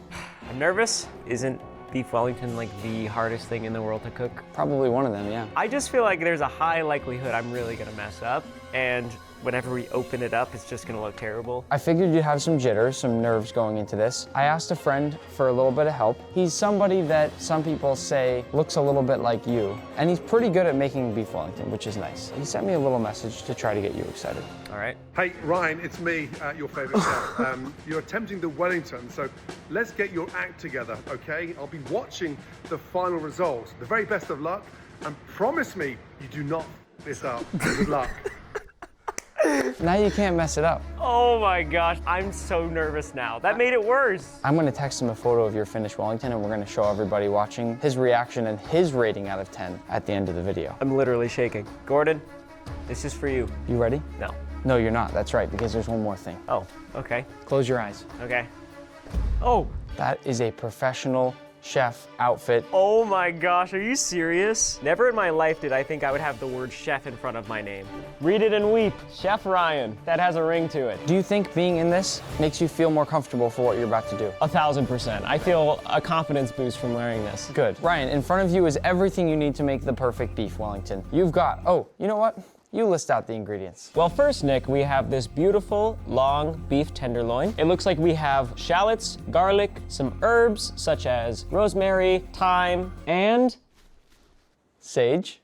sage. Then we also have a variety of mushrooms. We've got the sliced prosciutto, which wraps around the beef very nicely. Classic puff pastry. It's actually one of the rare ingredients that I don't see most people make from scratch, so I didn't make you make that one from scratch. And the rest is just a nice variety of seasonings, salt, pepper, chives, butter. Obviously, we've got our mustard to paint all over that tendy. Nobody calls it that. No one? Ryan, I'm gonna give you 90 minutes on the clock. You need to make yourself, you need to make them the perfect beef Wellington. Because you made such a perfect sauce yesterday, you can use that with it. I'm not making you make the sauce from scratch. Everything else, Ryan, 90 minutes. Okay, You can do this. I can do this. I believe in you. Gordon believes in you. They believe in you. You ready? I'm ready. Ryan, your time starts now. Go, Ryan. Go. Okay. Go, Chef Ryan. Okay, I'm gonna start with our shallots and garlic. Good start. He's learned. The claw method. Peel it first, though. Peel it first and then chop. What? Okay, I didn't get the peeling badge. You just peel it with your hands? It's hard, isn't it? It's hard. I didn't expect this to be so time consuming. Yes. Do you have long nails? So the key, Ryan, I think, with something like this is the time's gonna go fast, but stay calm, stay collected, and be confident. How much time do I have left? 1 hour, 28 minutes, and 14 seconds. I need a bench scraper. I can help you with equipment. That I can help you with. Bench scraper. Thank you. Yep. Nice, Ryan. Ryan has only been cooking for a day and he knows what a bench scraper is. Look at that claw method, Ryan. Look at that claw method. See how he's facing his knife away from him? The blade is away from him. He's learning. I'm learning very rapidly. He's getting good. I've got my 3 shallots. I've got my 2 cloves of garlic. My eyes are watering rapidly. Here we go. Get in the rhythm, Ryan. Nice. Ryan, your knife skills are coming along incredibly well. I mean, I learned from the best. These are perfect cuts of shallots. These are really great. Try to speed up a little bit. The time is ticking, okay? Okay. Oh, my eyes. Ryan, I'm gonna help you out with a trick here. Is this a prank? This is not a prank. Here, hold this bread in your mouth. Totally serious. Yeah, you'll be good. I know this looks like a joke, but it's not. It should slowly feel better. All right, Ryan, show us the skills. There we go, Ryan. Come on, chop up that garlic. It's hard. Tap, tap, tap, tap, tap, tap, tap, tap, tap. There it is. Ryan's got pro chef status. The bread fell. Can you just stop for a sec and look what you just did with that garlic in like the matter of seconds? That's amazing. Isn't that insane? It's perfectly minced. What's my time at? Ryan, you're at 1 hour, 21 minutes, and 12 seconds. Get that garlic out of there. You gotta move a little bit faster though. You're just eating bread now? Garlic, check. Good job, Ryan. I got this. Ryan had no idea how to hold a knife yesterday, and now look at him go. You need to move a little bit faster because if that beef Wellington isn't in the oven within the hour, it's not gonna have much time to bake. Okay, my shallots are complete. I'm gonna scrape them into the bowl. All right, next up, mushrooms. Good. Nick, yesterday you taught me about balance, so I am going to get one of each. I'm just gonna slice them all at once. Let's see it, Ryan. Come on. I saw a video online where people just go crazy with knives and start cutting the mushrooms like this. Okay. Is this okay? This works. It's a little messy, but it's quick. This isn't enough. More mushrooms, please. Watch how fast Ryan's moving now. The speed of confidence. 1 hour, 18 minutes, and 3 seconds. Oh my gosh. Nick, why did people love Chef Ryan at his kitchen? Is this a trick question or? He's a fun guy. 'Cause mushrooms? Yeah, it's like a... I'm gonna take off 1 minute for that joke. Come on. And with that, my duck cell prep is done. Now we're prepping the beef. I got the seasoning badge for a reason. Look at this. That's right, that's how it's done. I'm going to season all sides of the Wellington, and I'm seasoning from high up to evenly distribute the seasoning, just like Nick taught me. Can't forget the sides. Look at that.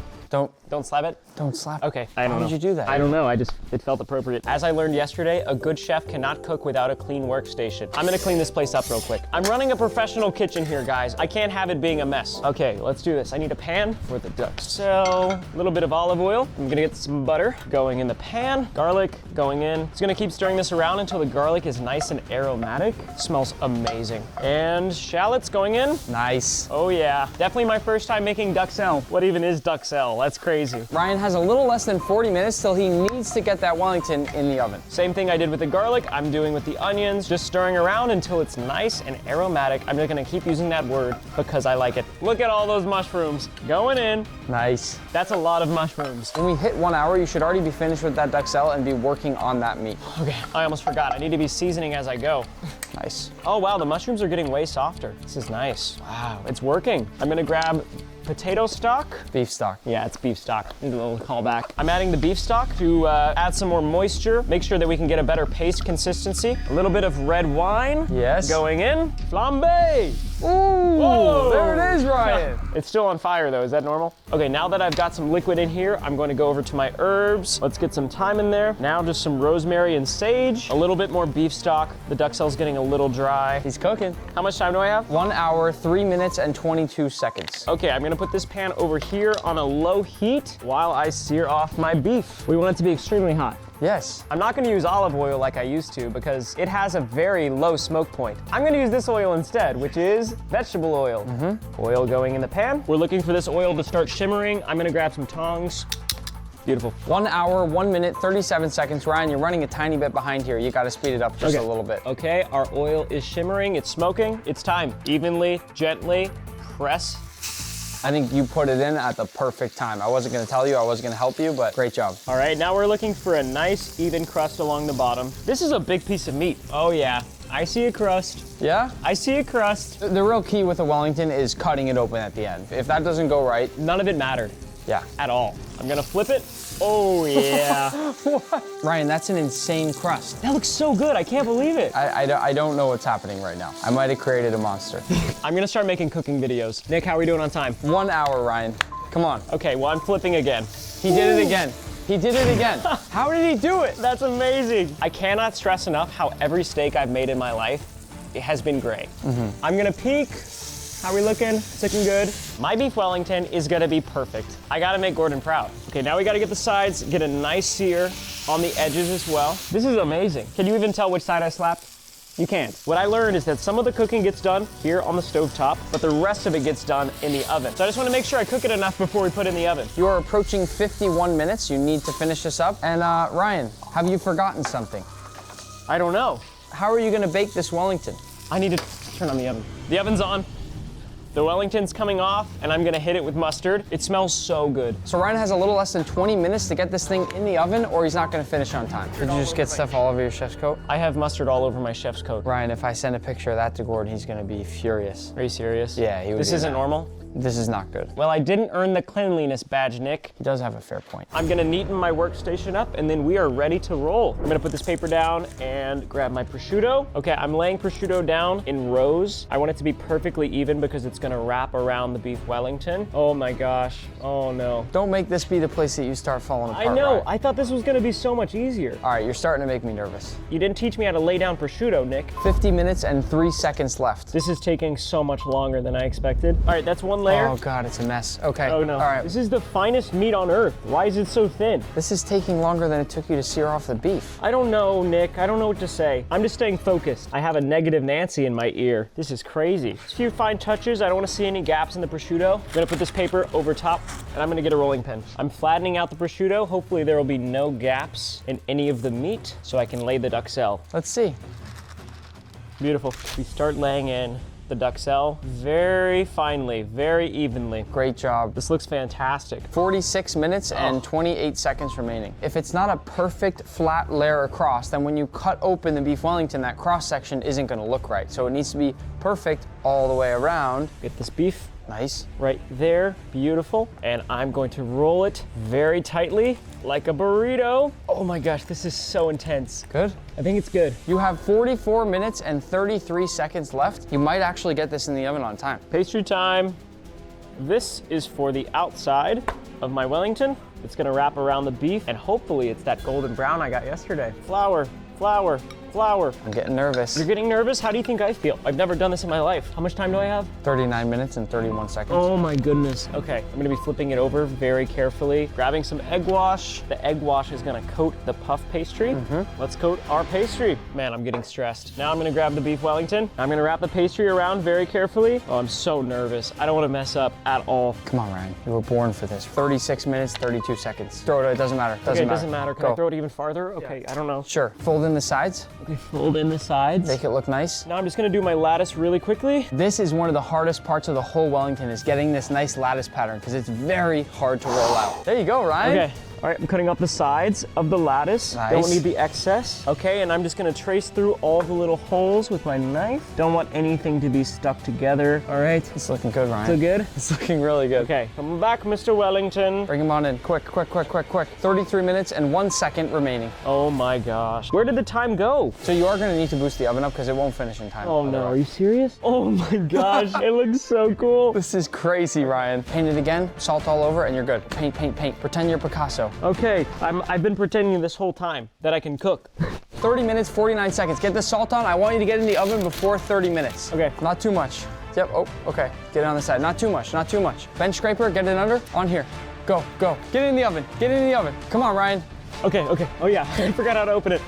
Okay, it's going in. Good luck, Welly. That was intense. It's been about 10 minutes. The beef Wellington is looking not quite golden brown, but it's looking okay. Maybe since you guys are judging, you can settle for just golden. Please. Ryan, just 15 minutes remaining. I'm rotating it a little bit more, getting some good circulation. Okay, 10, it's ready. 9, 8, 7, 6, 5, 4, 3, 2, 1. What do you think? I think I have no idea how you just did that. No way. We have to cut it open, but Yeah. Ryan, this is promising. Let's go. You did that by yourself. That's insane. You went from 0 to 100 just now. What are we gonna do if it's raw? Is there any way to save it? No. Oh, With your newfound knife skills, I think you should cut it. I'm so nervous. You ready? I'm ready. Is your heart beating fast? My heart is beating so fast. Oh God. Come on, Welly. Come on. It's tender. It's crunchy. Please. Please. Oh, What do you think? that looks so good. I feel so proud. My heart's beating kind of fast my too. gosh. Get a nice, good slice. I mean, that is literally just about as perfect as you're gonna get, especially cooking this thing for the first time. It looks so good. You crushed it. You know how to do this, Ryan. I know how to do this. Take that bad boy, sit it on the plate. Bring in your sauce, put that down. A little bit more. Yes, Chef Ryan, a little bit more. And just a few chives. And the finishing touch, Ryan, a little bit more flaky salt right onto the beef. You, my friend, just made a beef Wellington. I'm so proud of this. This is gonna be the coolest thing I've ever cooked in my life, probably for the rest of my life. Ryan. Oh my gosh. We gotta send it to Gordon. Oh yeah, we have to send to Gordon. Smile. I hope he likes it. While Ryan tastes this Wellington, I want all of you guys right now, based on what you just saw, to give it a rating out of 10. You can either just write the number or you can explain why. This is gonna be the best bite of food that I've ever made, hopefully. Mmm. That is so good. What do you think? You're shaking your head. Oh, you're nodding your head. Now you're shaking it again. I just can't believe that you did this. The flavor is perfectly balanced. It looks amazing. It's tender. You didn't overcook it. The puff pastry is nice and flaky and golden brown. I cannot believe those words. Do you want to know what Gordon said? Yes, what do you say? Bloody hell, that looks good. 9 out of 10. No way. Gordon Ramsay likes my cooking. I can't believe it. I feel like I'm dreaming. Am I? No, but you are legitimately, you're late for your flight, so you should probably go. Like, my actually gosh. right now. Really? No, yeah, I mean. Can I just have a little bit more of this? I asked the biggest YouTubers in the world their favorite foods, and in this video, I'm gonna cook all of these foods and then ask them for their ratings. And we're gonna start with MrBeast. What is your favorite food? Chocolate. What else was I gonna say? What if we turn the MrBeast Panther into a beautiful chocolate sculpture? To make the actual chocolate, I'd normally start with a few nice fresh cacao pods, but instead I'm gonna speed things up and use a pre-made chocolate bar. I've melted these down with a world-renowned chocolatier who's gonna help me make the sculpture. This head took about 14 hours to carve, but we thought we'd fast forward through that that part. First, we'll cover the whole head with white cocoa butter, as well as the lightning bolts and teeth. Next, we'll coat the head with blue cocoa butter, making sure to cover every possible area. While that hardens, we'll spray the base black and then add a pink layer to the tongue and lightning bolts. Now to assemble, a little bit of chocolate, and the eye goes in, and we freeze it in place. I got the cool job. Now we go with the tongue. And for the finishing touches, we'll bring the panther to the dentist and give it a nice set of teeth. Look at that. It came out great. It's quite a handsome looking panther, isn't it? The side profile, that's MrBeast's logo. Yeah. And I can't believe the whole thing's made of chocolate. We have at least 30 pounds of chocolate in here. Before we eat it, let's send MrBeast a picture. What's your favorite food? I'd say Chinese. I like special What fried kind? rice, Special fried rice? orange chicken. KSI is a pretty funny guy, and so is Uncle Roger, who just so happens to have a perfect special fried rice recipe. But first, we're gonna be making our orange chicken a little bit different today. This here is a full case of orange prime. I'm gonna reduce this all the way down into a powerful orange flavored syrup that we're gonna use to make our orange chicken. The way this is gonna go down is actually pretty simple. I'm gonna empty all of this prime into this pot where it'll boil down into a very powerful orange prime flavored syrup. While that's happening in the background, let's make our fried rice. We'll start with just a bit of Chinese sausage as well as some bacon. I'll stir this all up until it gets nice and crispy and then place this off to the side. Next, I'll go in with 3 cloves of garlic, a few red chilies, and once that gets nice and crispy, I'll crack in 3 eggs. Once it starts to make a crackling sound that sounds like this, we'll crumble in some leftover rice. Once I've mixed that around and it's well combined, it's time to add in the soy sauce down the side of our wok. If your pan's hot enough and you do it right, it should foam up just like this. To finish it off, we'll add back in the sausage and bacon. This is what makes it a special fried rice. Then season it up with just a bit of white pepper and a nice sprinkle of MSG. That right there, KSI, is a special fried rice filled with knowledge, strength, and integrity. Wow. Was really good. But we're not done yet. All of that orange prime has been reduced down to this. I'm gonna add in just a bit of extra orange zest. That'll give it some really good flavor. Then a nice squeeze of orange juice and a light dusting of cornstarch. I think it's safe to say this is the first ever orange chicken that'll be made with prime. It's strong. We'll fill up the custom takeout container with our special fried rice. It smells so good. And then once we're almost to the top, I'll do a nice layer of green onions. And then I've got some crispy orange chicken without the orange sauce on top. And to finish, we'll drizzle it with our prime orange chicken sauce and just a few sesame seeds. And now let's open a fortune cookie. If you haven't already, subscribe to help us catch Gordon. Yo, Nick, what is up? JJ, what do you think? Brother, that thing looks so good. Prime orange sauce. I don't know how you done that, but you making me hungry. That is one of the coolest things I've ever seen. Brother, how can I get this? Where you at, brother? What's your favorite food? Ice cream of all shapes and sizes. Love ice cream. Any flavor? Cake batter and brownie batter. Like the batters. Like a cookie dough, Yeah, like for cake. Yeah, oh, delicious. Awesome.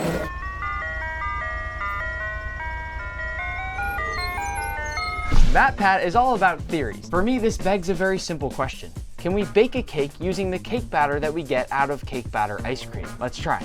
What I've done here is gotten a few giant containers of cake batter ice cream. And if you look here, you'll see it's been completely melted. First, I'll pour all of our melted ice cream into this giant bin, and then it's time to dig for a little bit of that cake batter. If this works, this strainer should leave us with nice big chunks of cake batter. As I keep searching, I'll place them into this bowl until I have enough cake batter to make a cake. Oh, that's my best scoop so far. Once I've got enough cake batter to make a cake, I'll crack in 1 egg, a splash of oil, and just a bit of extra flour to help the cake batter wake up. And now it's time to whisk. It's clumpy, but otherwise it actually feels and looks like a perfect cake batter. To bake our cake, I'll give this a nice spray, and then in we go with our cake batter. And now that it's all ready, time to bake. 25 minutes later, we've got it. What I'll say is that it looks exactly what I would think a cake made out of cake batter from cake batter ice cream would look like. It looks kind of bad, but in a good way. All that's left is to get a nice slice. Can we call this a cake? Matt Pat will be the judge. Nick, I have nothing but respect for your skills as a chef and nothing but disgust for that thing you call a cake. I have done some really awful things in the kitchen with my time on Food Theory, but this one probably takes the cake. Terrible pun for a terrible cake. Thanks, but no thanks. Better luck next time. Logan, can I ask you a question? Yeah. What's your favorite food? It's so simple, dude. Really? Buttered noodles. Buttered noodles. But that's so boring, and Logan Paul's not boring, so that's why I brought in one of the biggest food artists in the entire world. Nathan here can make art out of any food. He's made portraits out of pizzas and sauce, and he can do the same thing with Marmite on toast. Today we're going to turn boring buttered noodles into a masterpiece. But first, I'll need to make some fresh pasta. I'll start by salting my water, and then in go our noodles. When my pasta's cooked, I'll add some butter to a pan, and once that's melted down, I'll add in my pasta. And there it is, the easiest recipe in the entire world and Logan Paul's favorite food, buttered noodles. My part is done. Nathan, perfect al dente. Well, I like to listen to music while I work. Is that okay? The kitchen's yours.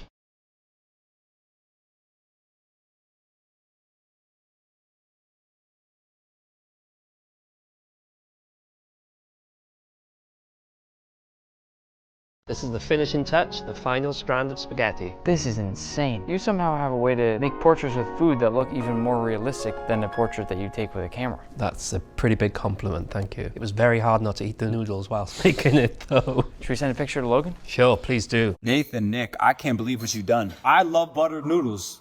And now I am buttered noodles. You guys are incredible. Thank you. Thank you. Marquez, I got a question. What's your favorite food? Sushi. Any specific type? I like dragon rolls. Which is why I'm standing behind this sushi omakase counter. But since he's MKBHD, I'm gonna be using all the tech I possibly can to make these sushi rolls, which is why I'm starting with this brand new pair of Apple Vision Pros. These are completely new, and after filming today, I'm gonna take them off and send them to one of you random subscribers. Now in front of me, I have some sushi robots. This one here makes nice perfect sheets of rice, and this one here is a sushi cutter. To roll out the rice, I'll take off this top cover and dump in my sushi rice. It will then make a perfect sheet of sushi rice, just like this. I could sit here and watch this sushi robot work all day long. At this point, I'll lay down my nori seaweed right over the top of that sushi rice, and then it's easy to just lift and pull it right away. I feel so powerful with my headset on. To build my sushi roll, I'll lay down my perfect sheet, then place down my shrimp tempura, some nice thinly sliced mango, some thinly sliced cucumber, and once it's all rolled up, I'll carefully place over my avocado. It's time for the moment we've all been waiting for. The sushi cutting robot. 3, 2, 1. That was crazy. Now let's get this sushi plated. Before I place down my roll, I'll add some spicy mayo and eel sauce. And once it's in a nice pattern like this, it's time to place down my cut sushi roll. I'll add a bit of flying fish roe to the top of each piece and finish it with a nice sprinkle of black sesame seeds. Wow, that is awesome. I'll send MKBHD a quick photo, and now we wait. What's your favorite food? Steak, ribeye. How would you cook it? Medium. How do you feel about that? I order medium as well. Yes. Let's go. Medium is always a good choice, and so is a ribeye, but I want to take things a step further. The other day, I was playing with my FaZe Jenga set. Why a bunch of gamers decided to sell a Jenga set, I have no idea. But I was playing an intense game of Jenga, all by myself, anyways. In the end, I ended up losing, but then I had an idea. That's right. Wagyu Jenga. I know you wanted ribeye, but why not some of the most beautiful meat in the entire world? Some perfectly marbled Wagyu. So I got to stacking. One layer down, then another, then on and on until I'd made a beautiful Wagyu Jenga tower. It's cool, but I still don't feel like this is enough. After all, FaZe Rug, you may be short in stature, but what you lack in height, you make up for in everything you do. You do it big, and that's what I want to do with your meat. That sounded wrong. We'll start with 3 of our Wagyu Jenga squares, pressing them down to make sure they're fully touching the surface of the pan and we get that beautiful golden brown sear. And then we'll cook just a bit longer on the other side. When it looks like this in the middle, I know it's a perfect medium. To plate, I'll go down with my Wagyu, using odd numbers as usual. Then I'll sprinkle each piece with just a touch of Osmo such that it melts into the fat on the top of the Wagyu. And next, for a bit more salt, each piece will get a nice bit of caviar, and to finish, some nice edible 24 karat gold, with an extra gold sprinkle for good measure. Now all that's left is a quick photo for FaZe Rug. Nick, how are you gonna do that to me, man? I'm sitting here all the way in San Diego and you send me that perfectly cooked steak, medium, the only way you're supposed to cook a steak? Please ship that over to me ASAP. What's your favorite food? Hamburgers. What do you put on them? Cheese and ketchup only. It's the purest form. Whenever I see Ryan, the first thing I think about is his 1-star video series, where he goes to 1-star hotels, 1-star activities, 1-star restaurants. We're gonna make him the most 1-star burger possible by collecting our burger ingredients from a few 1-star fast food restaurant locations. For the first of our 3 locations, Tommy said, "This is, without question, the soggiest, wettest bun I have ever seen. Let's go get a soggy bun." Check. For our second location, Stinger said, "Melt the cheese? Too much work. Let's just leave it hard and rubbery." Melt, Apparently this place doesn't. Thanks so much. And now for our third and final location, Leah says, how about not shrinking everything until it's wafer thin? And also, a burger patty should not be crunchy, so dry. Thank you. Let's go home and make this burger. First up, we need our buns. Ryan, I don't know if I could have done any better for you here, buddy. Five Guys is one of my favorite places to get a burger, but this is soggy. And that is exactly what you want in a 1-star burger. Step 1 is complete. We have our buns. Next up, let's get our cheese. Once again, it says melty juicy. So if this cheese isn't melted, I'm gonna be even more shocked. But that's what the rating said. And bingo! That cheese is not melted at all. In fact, I actually think I can literally peel that right off our burger. And if the cheese is melted properly, that should not happen. And last but not least, the patty. Hoping for the driest patty imaginable here. The cheese is actually melted on this one, so I can't pull it off. So it's just gonna have to be a double cheeseburger for you, Ryan. I think that's a 1-star patty. I don't see much juice, much moisture coming off this thing. And now to assemble: patty, unmelted cheese, a nice little squirt of ketchup because that's all Ryan wanted, and of course, our top soggy bun. But Ryan, your burger would not be complete without this cute cowboy hat on top. Howdy, I hope you like it. Looks terrible. Is this some sort of prank? Is this some sort of joke? Plastic cowboy hat on a burger? If that's what we're calling it, that burger's rough, Nick. It's scary. 5 stars. Guy, I have a question. Yeah. What's your favorite food? Good baked mac and cheese. You make good mac and cheese? I make pretty good mac and cheese. Really, bro? I can tell like it's gonna be good based on how I look at it. So I've transformed my kitchen into a live cooking studio, and I'm gonna be doing my first ever Twitch live stream, just like Kai does, to make him his mac and cheese. There are wires and cameras everywhere. I have no idea what I'm doing with this. And with the click of a button, we are now live on Twitch. I'm kind of nervous. My heart's beating faster than it normally does here. Let's get cooking. All right, I see the chat. There's a lot of comments. First of all, can anybody guess what I'm making? Mac and cheese, mac and cheese, mac and cheese. Not a bad guess given we have the breadcrumbs, flour, we have some seasonings, obviously we have the cheese, and we got the mac. So, great guesses. Oh, somebody just told me, Nick, it's in the title. As you can tell, I don't do these normally, so I can't see the title. I don't even know where it is. We have our water right here. Salt the water, right? With a generous pinch of salt. All right, our macaroni is cooking. Someone said add the cheese. No, we gotta make a base for it first. I'm making what's called a roux right now. R-O-U-X. This is what's gonna help us get a nice, thick and creamy mac and cheese. Now I'm gonna go in with a little bit of evaporated milk. And what that is gonna do is that what gives us a silky, smooth mac and cheese. A little bit of half and half, heavy cream, whatever you wanna use here. Someone asked me, can I be a mod? I don't even know what that means, so I can't do that. Got a little clumpy. I gotta stir faster and pay less attention to the chat. Can I save this? I'm gonna turn my heat off and I'm gonna add some onion powder and garlic powder and then a little bit of mustard, not too much. I know some people don't like mustard, but just trust me. Now it's time to come in with the cheese. It's hard to look at a chat and make mac and cheese at the same time. Is that enough cheese, everyone? Is that enough cheese? Can you guys tell me if this is enough cheese from the chat? I got cheese on my phone. This is why you shouldn't cook in live stream. Someone said, Nick, you can't mess up pasta. You have Italian in your blood. That's true. Oh, it looks perfect. It looks perfect. That's off to the side. Somebody keeps saying Nick oil up, and I don't know what that means. I hope that's not a bad thing. That's what we're looking for with the mac and cheese. Look at that. See this? Look what we did, guys. Can you hear this? This looks so good. Should we put the breadcrumbs first and then the cheese? Yeah, I'm gonna go breadcrumbs first and then the cheese. Just a little bit. We don't want too many breadcrumbs. We just want a little bit. Oh, this looks so good. Now we'll torch it. It's getting nice and sizzly. Almost done, Kai. Bam. Look at that. Everyone in the chat, can you give this a rating based on what you've seen, based on what I put in it? All right, one guy just gave it a 1 of 10. That looks amazing. It smells so good in this kitchen right now. Oh, I mean, come on. Oh my gosh, this smells good. Manny, will you come take a little nibble of this? Just come over here and take a little nibble. It's gonna be hot though. Want me to blow on it? Yeah, you can blow. Give it a rating. Is it good? Don't just say that. Don't just say it. It's really good. I got a 9.8 out of 10. You're fired.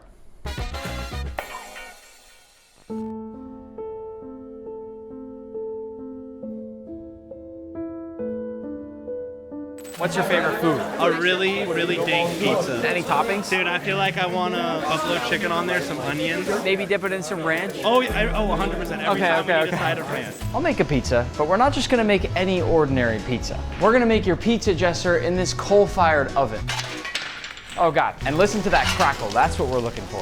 Close it up, and now it's time to press out our dough. Now I'm not just making any ordinary pizza here. I'm obviously gonna have all the different toppings that he's asked for, but I'm gonna give this pizza a little twist. Because Jester's known for all his sports videos, and especially basketball, using the toppings in a creative way, my goal is to make it look like a basketball. We'll start with a bit of sauce. Ooh. and make sure we spread it around as even as possible. Next, I'm gonna evenly spread around that chicken that you wanted, and I'm purposefully hiding this under the cheese so that we can make it look like a basketball. And next, some onions that I've lightly sauteed, but same thing, I'm gonna keep them hidden under that cheese. And then perhaps the most important part of the pizza, some mozzarella cheese, layered evenly across our whole pizza. And now it's time for the pepperoni. The pepperoni is what will start to give the pizza that color of a basketball. And I think this is probably the most pepperoni I've ever seen on a pizza. We'll finish it off with just a touch of olive oil, and into the oven it goes. It looks so lonely all the way back there. And just like that, it looks like our pizza is done. Obviously, I had to make a nice custom pizza box, and I hope this fits. Oh! I think we can fit it if I rotate it. So to build this special basketball pizza, I need to line it with some olives. I know he didn't request olives on his pizza, but the thing is, this is what's gonna allow me to make this thing look like a basketball. And don't think I forgot about the buffalo and the ranch. We'll go buffalo across the pizza this way, and ranch across the pizza this way. And that right there, Jesser, is your basketball pizza, AKA a really dank pizza. I'm gonna pack this thing up and send it to California. Nick, I have full confidence that that is a basketball. Bucket. In this video, I'm visiting the biggest YouTubers in the world to cook them their favorite dishes. But what they don't know is that they are actually cooking for me. Bro, you said you were cooking! I'm sorry. Oh, no. And by the end, we'll find out which of your favorite YouTubers is the best chef of them all starting with MrBeast. I'm starving. Come on in. I love when he visits. He just makes me food. As you know, I've got all the ingredients here to make you a fresh and delicious fried chicken sandwich. Thank you. One other tiny little note, you will be cooking me a fried chicken sandwich. Wait. But I invited you because I wanted a fried chicken sandwich. I know, I tricked you, but you're gonna be ranked on a tier list with the biggest YouTubers on the planet, so if I were you, I'd try. Oh, okay. Oh boy. How do you even make a fried chicken sandwich? That's for you to figure out. Get cooking. All right, this is oil. I'm opening up the chicken because it's fried chicken. Every time I've cooked with you so far, you've also broken things. Just remember, I am judging also on cleanliness, cooking skills, presentation, and taste. Did you just hit yourself with chicken? Well, it flew off. That was weird. I assume the way you get the crispy coating is flour. Are you gonna season it, or are you just gonna go just flour? Well, we'll season it after we fry it. Remember, for frying, you need a wet dredge and a dry dredge. Oh, I have no idea what you're talking about. Try to crack with one hand. I will give you extra. That didn't work. Put some milk in, and now we're drenching it. I call this the raw dog. Now we plop it in the oil. Oh, we're ready? You right? Oh, okay. Here, can you do it? I don't want to get burned. Fine, safety first. Time to make the sauce. We're gonna put a little barbecue in here. Mayonnaise, it is not a chicken sandwich without some mayonnaise. And then, of course, some ketchup. These are the 3 goated sauces, which equals a triple goated sauce. Here's our plate. This is a lid, by the way. Just yeah, that's fine. Yeah. Can he open a pickle jar? Oh, I got it. We're cutting the pickle. Oh, right. Be really careful. Here you go. I'd never have trusted you with a knife. Careful. As long as it's not glass, I'm happy. We're putting our proprietary sauce. It's a nice color of the sauce. Do you see that? But what other people don't realize, you take a pickle, put some sauce on it, now it sticks to the bun. What do I do with this? All right, that's done. Wow, look at that. It's actually really good golden brown color. Is it cooked? I don't know. Will the inside be raw? Maybe. Are you putting that next to the chicken sandwich? Trust. Gourmet. Can you back up? Okay, All right, Nick, it's ready. What we have here is what I call the Beast chicken sandwich. It's on a lid. This is creative, and I actually like that. Thank you. Yeah, there we go. Take a bite. There you go. What do you rate it out of 10? The cleanliness was very low. The chicken has no seasoning. However, it's incredibly juicy, and the sauce is very well balanced. MrBeast somehow is gonna get B tier. B tier?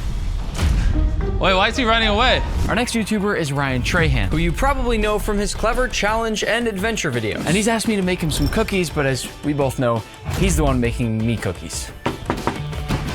Nick, come on in. I've had some of your regular cooking, but I don't think I've had cookies from Nick DiGiovanni before. Yeah, that's the thing. You are gonna be cooking me cookies today. He'll be back. I don't know if you recall, but I got the baking badge from you. That was a while ago, and I haven't baked anything since. Stick of butter goes in the bowl, sugar. You're surprisingly confident. And let's mix it up. Seems dangerous. So you really want that texture to kind of start coming through. It looks like scrambled eggs a little. So I think what actually went wrong here is I should have heated up the butter a little. It's not sanitary. Did you even think about preheating the oven yet? Yes.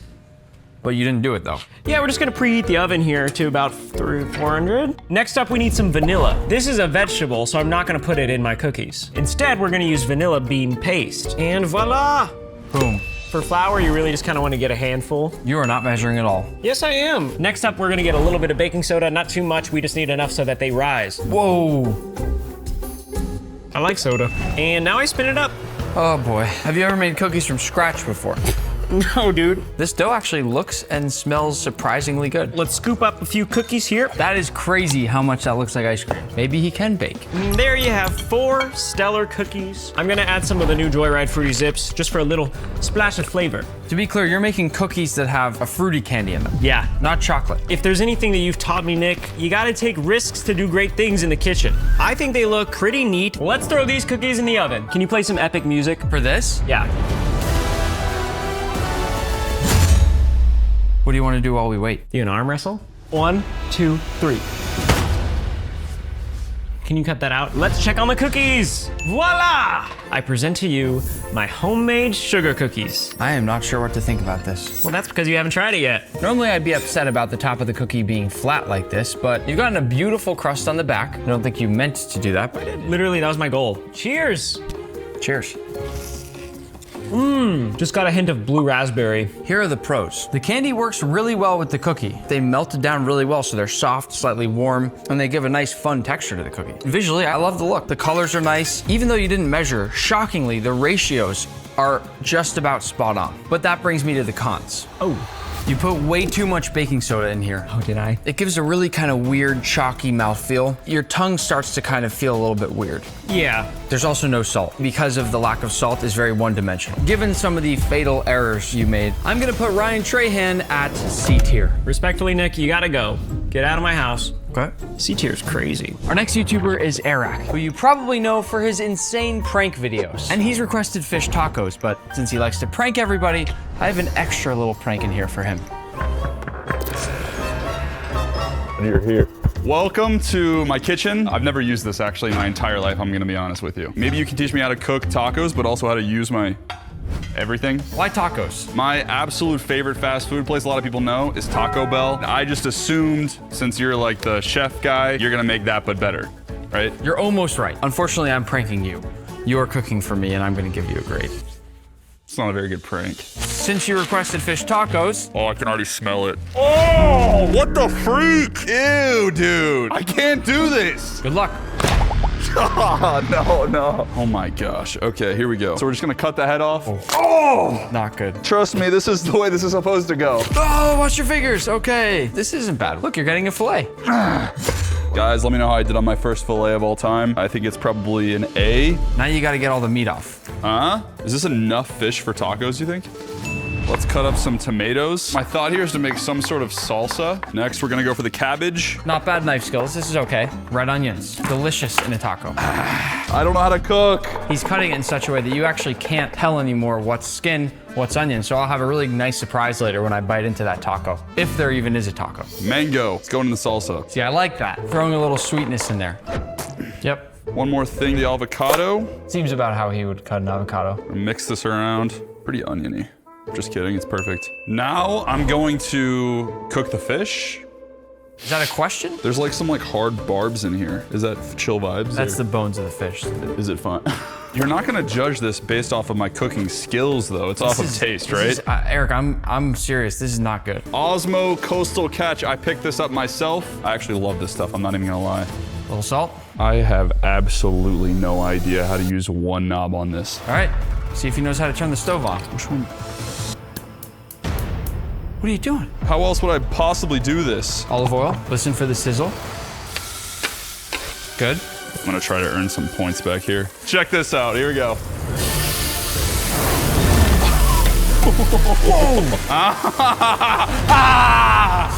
Why is there confetti? I threw a party. There's still confetti up there. Fish is actually looking pretty good. You're getting a nice golden crust on the bottom there. I like what I'm seeing so far. Time to plate. You're gonna love these. You're breaking all of them. Shh. I cannot believe that I, single-handedly, with no help from Nicholas, got from a raw fish to this moment. Oh no. We're gonna garnish with a little bit of cilantro here. Done. Real quick first, I want to take a look at the mess. Here is part of the workstation, the mango wrapper hiding right where you cook the fish. Don't worry about that. Bunch of broken tortilla shells. Please present the dish. These are my fish tacos. They come with some sweet and sour salsa on the top, some avocado, and garnished with cilantro. Here we go.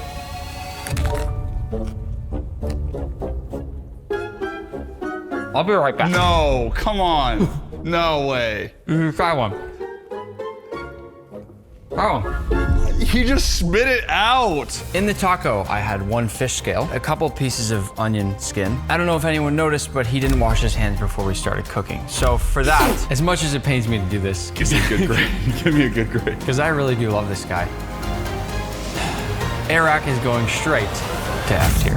Oh, God. Oh, this is the worst day of my life. Our next YouTubers are the Stokes twins. They're known for their fun viral challenges, and they also happen to love food, so I'm sure they're gonna love this pizza. Welcome to the kitchen. Okay. I can see you guys don't probably cook all that much. No. DoorDash. They just said that at the exact same time. Is that a twin thing? It is. That was cool. Yeah, we like the same food, but he just likes more of it. First question, why did you choose pizza? Well, you can put anything on pizza. We can put our favorite foods like fried chicken, pineapple. I have good news and bad news. The good news, I made the best pizza dough you're ever gonna have. The bad news is that you're making me a pizza. No! I'm about to walk out of here. I don't cook. Pizza just happens to be like the hardest food you can make. It's like 3 ingredients. Are you supposed to add the ingredients first or after? I think you cook it first and then you just sprinkle everything on top. I don't think you do that. Here I thought you were just gonna cook for me. I feel so bad, I really do. No, he doesn't. He's like smiling like a evil villain. Next thing you know, he's gonna be like, hey, look, I charged it to your card. I could have made you make your own pizza dough. Be a little grateful. Oh my gosh! This is like, what, goo? The goal is to make it look like a circle, right? I'd never seen somebody try to press out pizza dough like that. How am I supposed to know? This isn't like public knowledge. Giving it a weird massage. Very carefully, you need to transfer that over. Are you just gonna stand there and be useless, Alex? So it goes tomato sauce, then it's the cheese. Where does olive oil go into it? Maybe... Now! Olive oil goes now. I can't wait to eat. You're not the one eating, Alex. All right, little olive oil in there. All right. I'm not totally upset about this so far. So I'm just gonna add a generous amount. I don't know whether you meant to do this or not. The mix of that olive oil and the tomato sauce, I think, is gonna taste really good. Step 2, we're gonna add cheese. Wait, no. You're supposed to rip open a block of cheese and just set it on top. Now we're gonna add mozzarella cheese because people love cheese. We're gonna add basil now. Couple tomatoes. I can't wait to see how this looks after it bakes. Adding the little last drop of olive oil on the crust. Just a tiny sprinkle of salt here. I think this is ready. Here we go. I'm gonna go ahead and prep the pineapple while the pizza's cooking. Look at that. Not bad knife skills. This is very impressive. Gotta cook the pineapple. Okay. Let me try it. Here we go. Maybe we don't need all these pineapples. Let's just add a few basil in there. A little more pineapple juice? I don't know what your plan is here. I really don't. I can't believe I'm saying this, but the Parmesan's actually melting in the middle of the pizza. I think we're ready. The sous chef says yes. Yo. Why are you guys excited about this? Listen for the crisp. Ooh. What was that? I want to eat it so bad. Now for the best part, pineapple. Ooh, look at that. And one more piece of basil in the middle. What we have prepared before you today is a margherita pizza with the block of cheese in the middle, tomatoes, basil, and to top it all off, some sweet pineapple. Oh my gosh. Yo, look at that. Do I really have to eat this? Wow, the taste does not match the visual. It's delicious. The crust, you can hear, very crispy. Wow. Perfect. Pineapple, big no-no. Why? The Parmesan cheese in the middle, it's too much Parmesan cheese. I'm a little surprised to say this, but the Stokes twins have earned themselves B tier. I'll take it. Without the pineapple, I could have seen an A. Who said pineapple? Why'd you bring pineapple? Our next YouTubers are Dude Perfect, known for their impossible trick shot videos. They asked me to make them ice cream sundaes, but they're making them for me. Let's go! I told you he'd come through! I told you he'd come through! I know you guys want a good ice cream sundae, and I know from our cooking challenges in the past that you do not know how to make your own ice cream sundaes, so I will make them for you guys. Let's go! Come on. Any preferences I should know about? Anything at all? Whenever I go to a restaurant, I let the chef pick. Okay, that's good. Yeah. I'm not here to question you, chef. I do have one last little detail. You guys are gonna be making me the ice cream sundae. Great. That doesn't even make sense. That's like us signing you up to do a trick shot video. I mean, it's ice cream. Who's first? Somebody's got to start. This is going to be fun. This is the standard chocolate. Why would you open that side? That is pretty frozen. Just give us a C. The twins do not know how to scoop ice cream. I don't know why. And he's sticking his head. Take your head out of the case. Oh. I think we've seen enough, Kobe. Can we cancel him? I'm Ty, hoping to make more appearances in Nick's videos, just to prove myself as an up-and-coming chef. So we're gonna go 1 heat, then I'm gonna go 1 strawberry, and then 1 more heat, just for like a flavor differential. In theory, people think ice cream sundae, the most basic thing ever. Easy to mess it up. All the flavors need to tie together. Whipped cream them. It's beautiful. That looks like a Christmas tree of whipped cream. Let's go crisper balls. Yeah, I agree. See, now I like that you guys are starting to really work together. Oh, it's so good. Oh, that's so nice, dude. I want perfect cherries. This is attention to detail if I've ever seen it. Look at that focus. Need you to hold this cherry. We're de-cherrying? I don't understand the taking off the cherries. I'm gonna put them back on, Chef. I just want it to look clean, and I don't want drizzle on my cherries. Good, Ty. I'll let you place the cherries back. I feel like I'm doing surgery, dude. His hands are a little sweaty. I wanna wipe the car. This is something that people miss every time, but you have to wipe the plate to make sure that it's clean after you finish plating the dish. I think it's done. We've got 3 scoops of ice cream here, 2 heats on the outside, sandwiching a strawberry scoop in the middle. Topped it off with the classic, iconic cherry finish. We proudly present you the Dude Perfect Sundae. This actually looks like something that you could go into an ice cream shop and order, and it would come out looking like this. Cleanliness-wise, you guys actually didn't really make any kind of mess. Points across the board so far. Yes, let's go, baby. My only question and what I worry about is whether all these work together well in one bite. I am confident it will, Chef. Look at that whole thing. Whoa. No, you don't have to hide it, Chef. That was delicious. Whoa. It's got texture. Yes. It's got flavor. Dude Perfect gets an A tier. Oh! Hey, you guys are welcome! I'm gonna go back to the pool. We'll see you guys on the cruise. Sounds good. Our next YouTuber is Mark Rober, who you probably know for his science and engineering videos, and he's asked me to make him sushi, but I'm not making any sushi for him. Nick, come on in, brother. Oh, yeah. All right, I got it all set up for you. Mark, I got you all the best things out there. This is fresh wasabi. What? Wasabi is a plant? There's a very good chance you've never had real wasabi. It's usually horseradish. I feel so deceived. Speaking of deceived, you are cooking sushi for me. Oh no, wait. This changes everything. Chop, chop.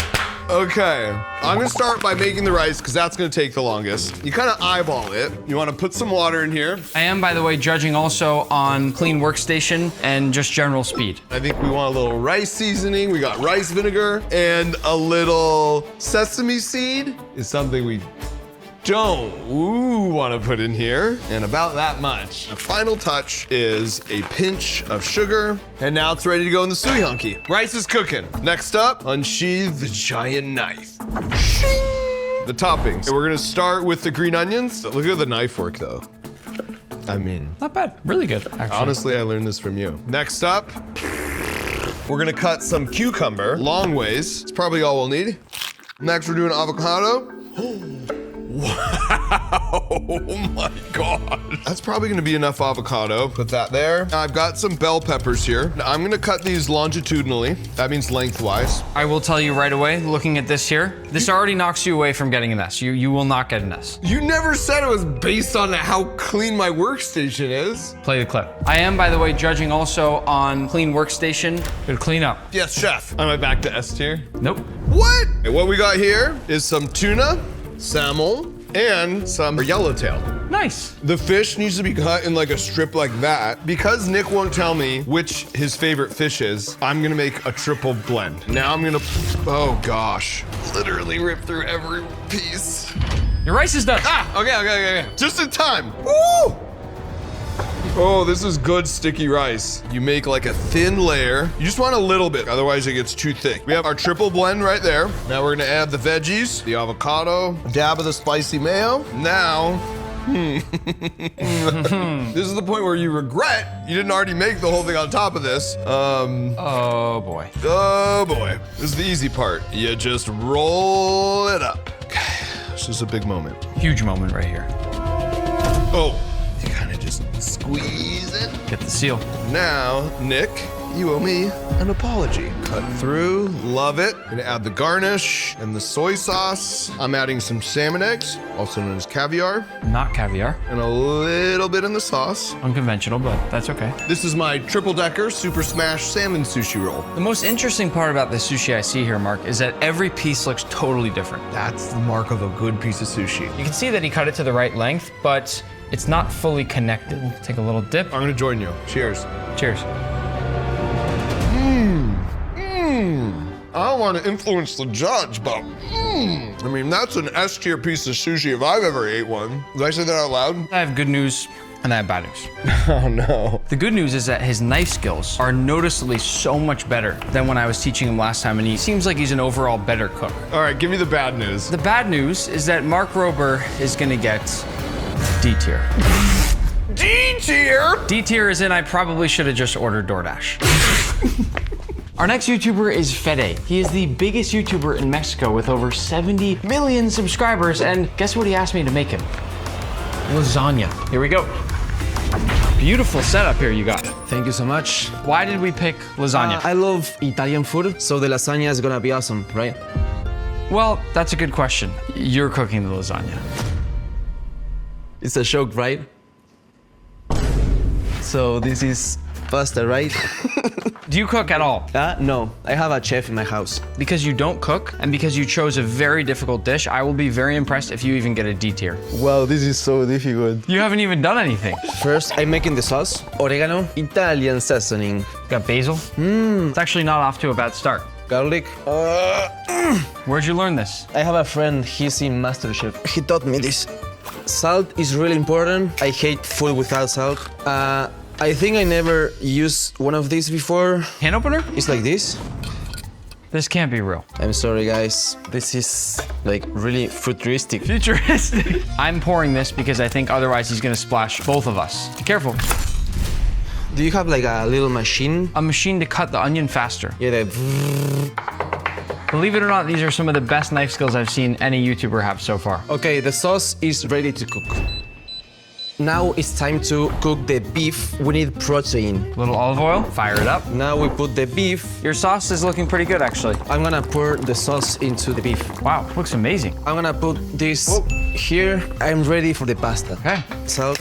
Now this is great. Who taught you to salt your water? My mom. Good job, Mom. Before cooking the pasta, I'm gonna break them. Just kidding. Don't do that. Oh, I forgot I had tomato paste. This is like toothbrush, so the sauce get more like thickness. I'm gonna taste it.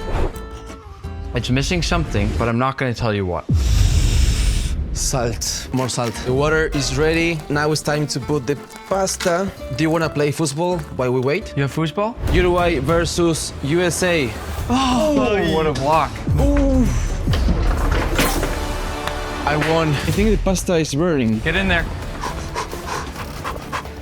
The pasta is ready. And how did you learn how to layer lasagna? There is a very specific layering order in lasagna. I watched it on TikTok. Butter, so it doesn't get stuck the first layer.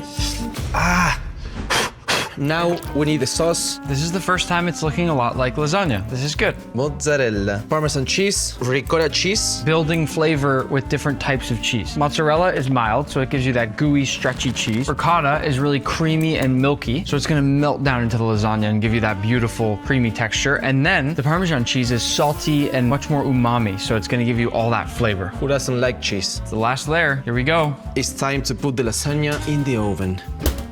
Too easy. Now we wait. The lasagna is ready. Wow! You hear the sizzle? That is a surprisingly good looking lasagna. These crispy spots here on lasagna are the best. Also, look at those layers on the side. A little bit difficult to cut. Wow. It looks really, really good. This is a 3-layer Italian lasagna. Let's see. It's actually delicious. You're not joking, right? No. I made this? Can't believe I'm gonna say this, especially because you seem to have absolutely no idea how to cook. Fede, you're getting A tier. Really? Really. Thank you so much. Our next YouTuber is KSI, who asked for special fried rice. Nick, come on in. So this is the kitchen, huh? Yes, welcome. Came prepared, obviously. You're making me special fried rice. You're making it for me. Huh? You are cooking for me, and I'm gonna judge and rate you. No, you came here to cook. You came here to cook for me, brother. I came to London for you to cook for me. How do I turn this on? Oh my. No, my life flashed. Okay, I'm just pouring sesame oil into the bowl. The pan? And then we just add a little bit of rice. No eggs. We crack it open and just chuck it in. I'm not helping. Yep. Why are you cracking them from so high up? Just so it has that flavor. The eggs actually look pretty good. Not a bad start.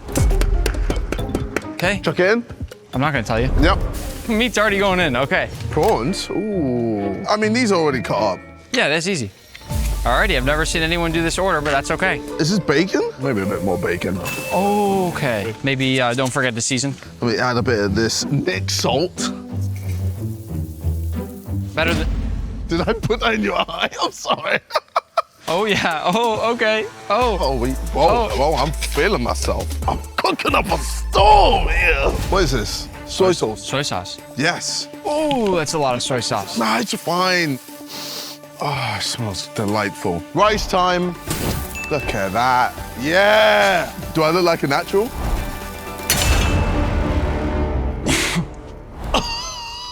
This will be the plate that you played it on. Let's just use the table very gently. I'm gonna guess you don't want actual, real vegetables, right? Nah. Oh, she's smelling good. Yeah! Oh, Nick, you ain't ready with this. Bro, this looks so good. Oh. Okay, let's not do that again. Just lost half of it. That was the bad half. Yeah. Yeah. I think this might be done. Well, let's plate it up, just like that. Oh, dumping it right on. Ta-da! Nick, dinner is served.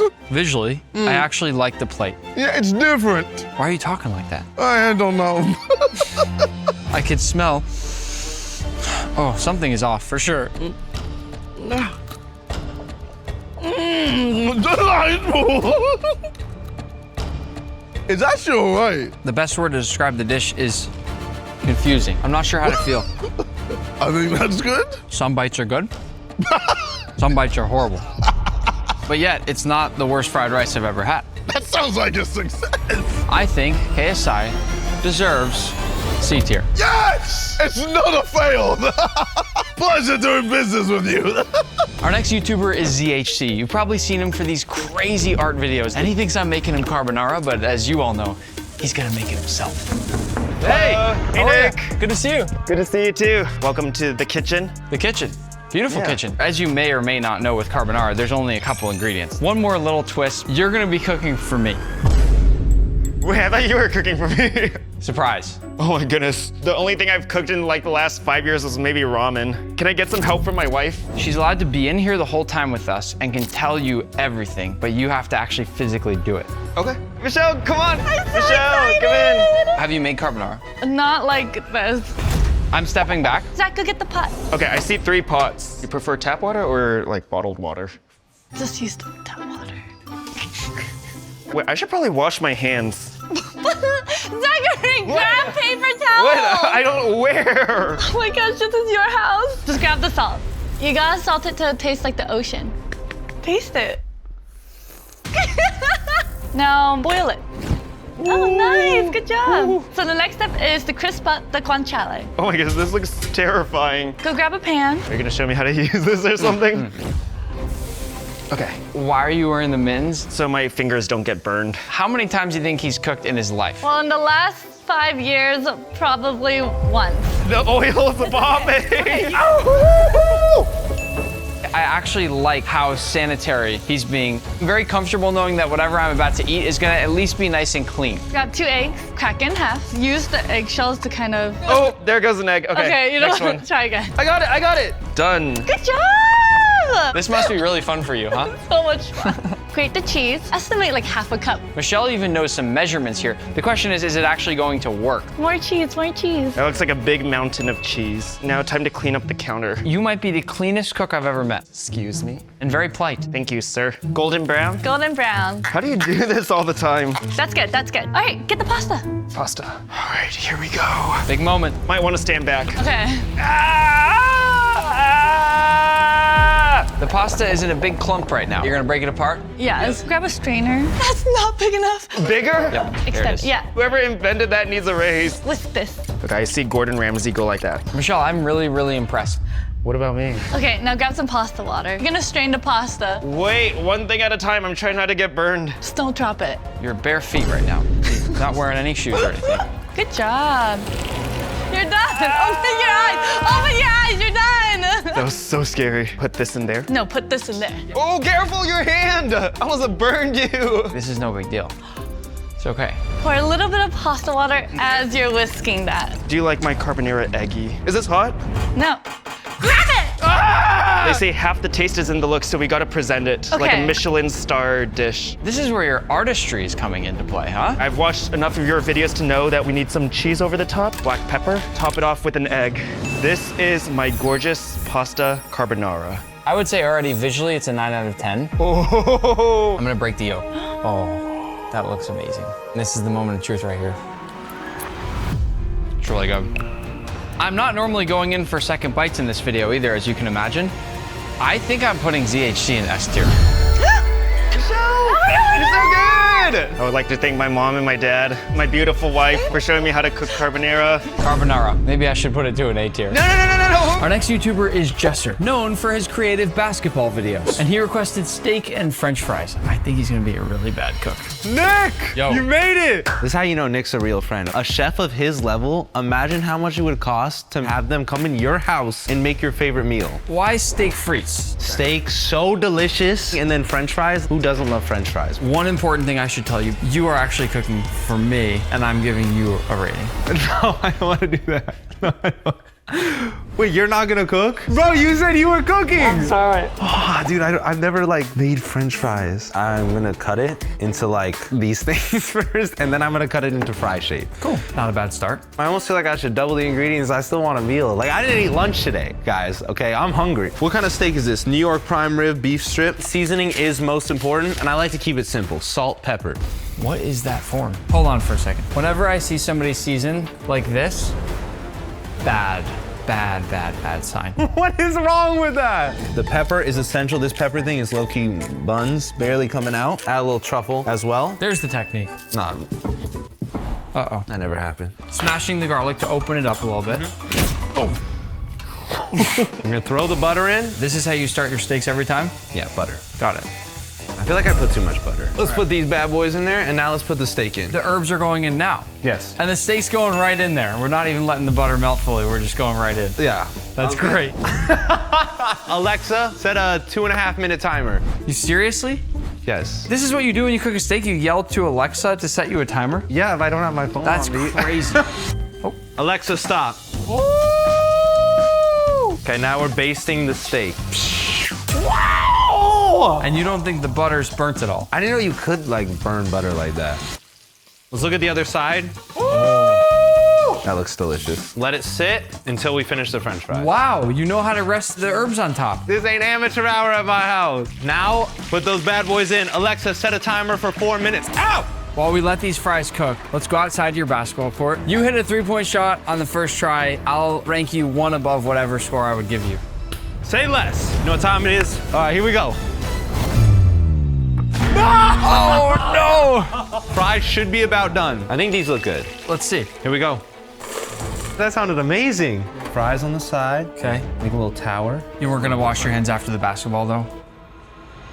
Oh. You know what time it is, Nick. Some uncooked rosemary on there. 0 sugar ketchup. Was that supposed to be gourmet, what you just did? There it is. Meal complete. This isn't a dish. This is a spiritual journey going right through your mouth. That's enough. Steak and fries, visually, very confusing. I've never seen anyone do anything like that with ketchup. Now, as for the steak, I think we know this is the most important part. How sure are we that this is perfect medium rare? I would say 100%. The steak doesn't lie, so let's see what happens here. Cutting it so slow. I'm ready. That's medium rare. Nope, that's what I call medium raw. Huh. Seasoning is very nice. I can taste all the flavors from the garlic, the rosemary. It's one of the better seasoned steaks I've had anyone cook me in a while. Thank you. Now, the rosemary was burnt, the butter was burnt. The fries, they could have gone for another 2, maybe 3 minutes. I failed you, Nick. Halfway through this cooking challenge, I thought Jester was going home with an A tier. But unfortunately, there's not much I can do about a raw steak. Yeah. Jester's gonna be placed down in D tier. No. Next up, we have not one, but 2 YouTubers from the Beta Squad. They think I'm making them butter chicken. Hello. Welcome, Nick. Hello, Nick. Great to see you, brother. Very excited about this butter chicken, bro. This is the best we could have done. This is perfect. So why butter chicken? We love Indian food. We go to Indian restaurants quite a bit. And Yeah, we're butter chicken connoisseurs. Yeah. The only other detail I'll say before I start is that I'm trying to find which YouTuber is the best chef, so you guys are cooking the food for me. Oh, it's us. And you fed me up with this guy. Okay, you know what? Get out of the way. I'll make this food. You know what you do? Yep. Cut down the onions for me. Ooh, okay, no, you know what? What's going on? Wait, can I do my job? You're not good at this job. Well, what we'll do is, we'll get rid of everything you just did there. Okay. Cut through the middle there. Just want it to be a bit thin. Not bad. So what am I doing? You're gonna put the onions in there for me.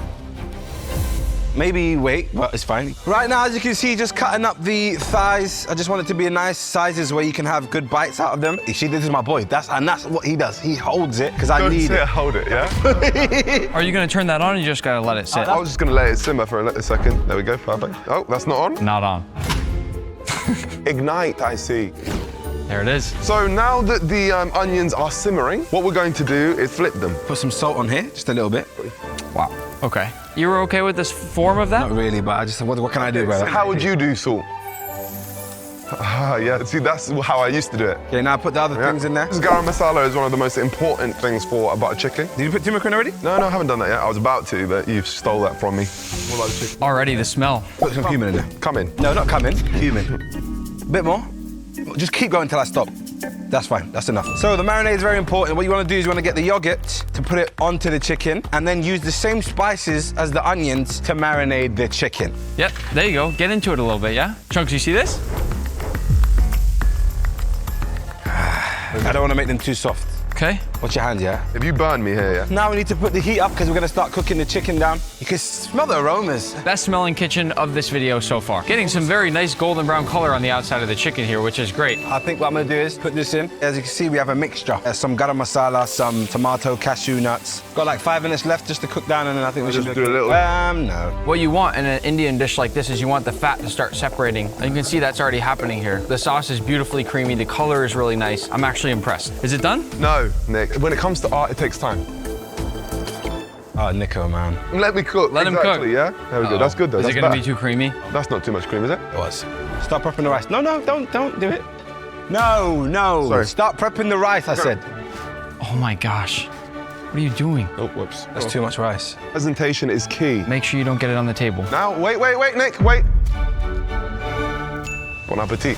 As you can see here, we have butter chicken, a chicken makhani with some great aromatic spices, pilau rice, and we have a garlic naan. What about his cutlery then? Sorry about that, Nick. Thank you. Why would you give me 1 plastic knife and then 2 silver utensils? Sorry, let's just...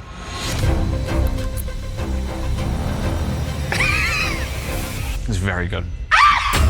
Can't hear out of my right ear. I would eat this whole entire dish. No way. Does he just say things to people? Try it.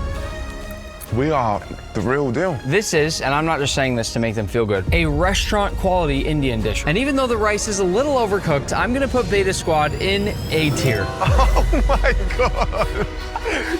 No way. Thank you so much for this opportunity. Our next YouTuber is Zach King. He's known for his videos where he creates mind-blowing visual illusions. And he asked me for hibachi, so I have some hibachi chefs setting up in his backyard, and he thinks I'm about to cook it for him, but I'm not. Zach? From a galaxy far, far away, I'm currently filming a Star Wars project. All right, Nick, I got you the full setup. Everything you need to hibachi. You're cooking. I'm cooking? Uh-oh. I've never made hibachi. I don't care. Oh, no. I feel like every hibachi dinner starts with fire. Something like this. Hibash! That didn't work. Hibash! Oh, yeah! Whoa! Almost just burned down my backyard. Almost just lit your backyard on fire. Okay, time to cook. I think before I do the rice, I need to do the vegetables. Oh, that's probably hot. Oh, the volcano thing. I gotta do the volcano thing. Yeah. Oh! It's more just like a fire. It didn't really work. Oh, you're starting with some butter now. Yeah, for the shrimp. All right, shrimp. Oh, I can't see a thing. We want these shrimp nice and pink, but I got some steak to do. Steak's going down right now. We have a beautiful piece of A5 Wagyu here. We're gonna put it right on there in the center. I don't wanna overcook that either. No, definitely don't. Veggies, I'm just gonna kind of stack them. Leave them there in the corner. Noodle time. You ready for the show? Habash, habash. Nice, nice. The shrimp is getting nice and pink here. Your shrimp is already a little bit overcooked. They're overcooked? We'll just stack them. We got the steak. I like mine more rare, medium rare. Just gonna do some soy sauce on the veggies. Garlic. Oh, raw garlic on top of everything? I'm plating the shrimp. Some of these look a little burnt. I'm gonna say these are done too. And, oh, what has happened here? Oh, wow. Oh, you burnt the Wagyu. There's too much happening at once. All right, eggs, let's go. Oh, no. Oh, shell. One-handed. One-handed. This is not going well, Zach. Now, does that look good to you? Well, it's cooking so fast. It's so hot. We're gonna just put the rice in here. I will give you credit for this. You have really good heat-proof hands. I do feel like it needs a lot of butter. All the Hibachi chefs are laughing. Oh, I'm so sorry, guys. I don't wanna offend you. Now, I feel like these are definitely gonna be done. Oh my goodness, those are so burnt. Look at those crispy noodles. I know he didn't mean to do this, but this is gonna be the best bite of his whole plate. I'm gonna try it. Is it good? It's amazing. I feel like they mix it all together. Like the veggies into the rice? Yeah. Do they? Do they not? I'm not gonna lie, I'm pretty hungry. That looks good. Hold this, Nick. Okay.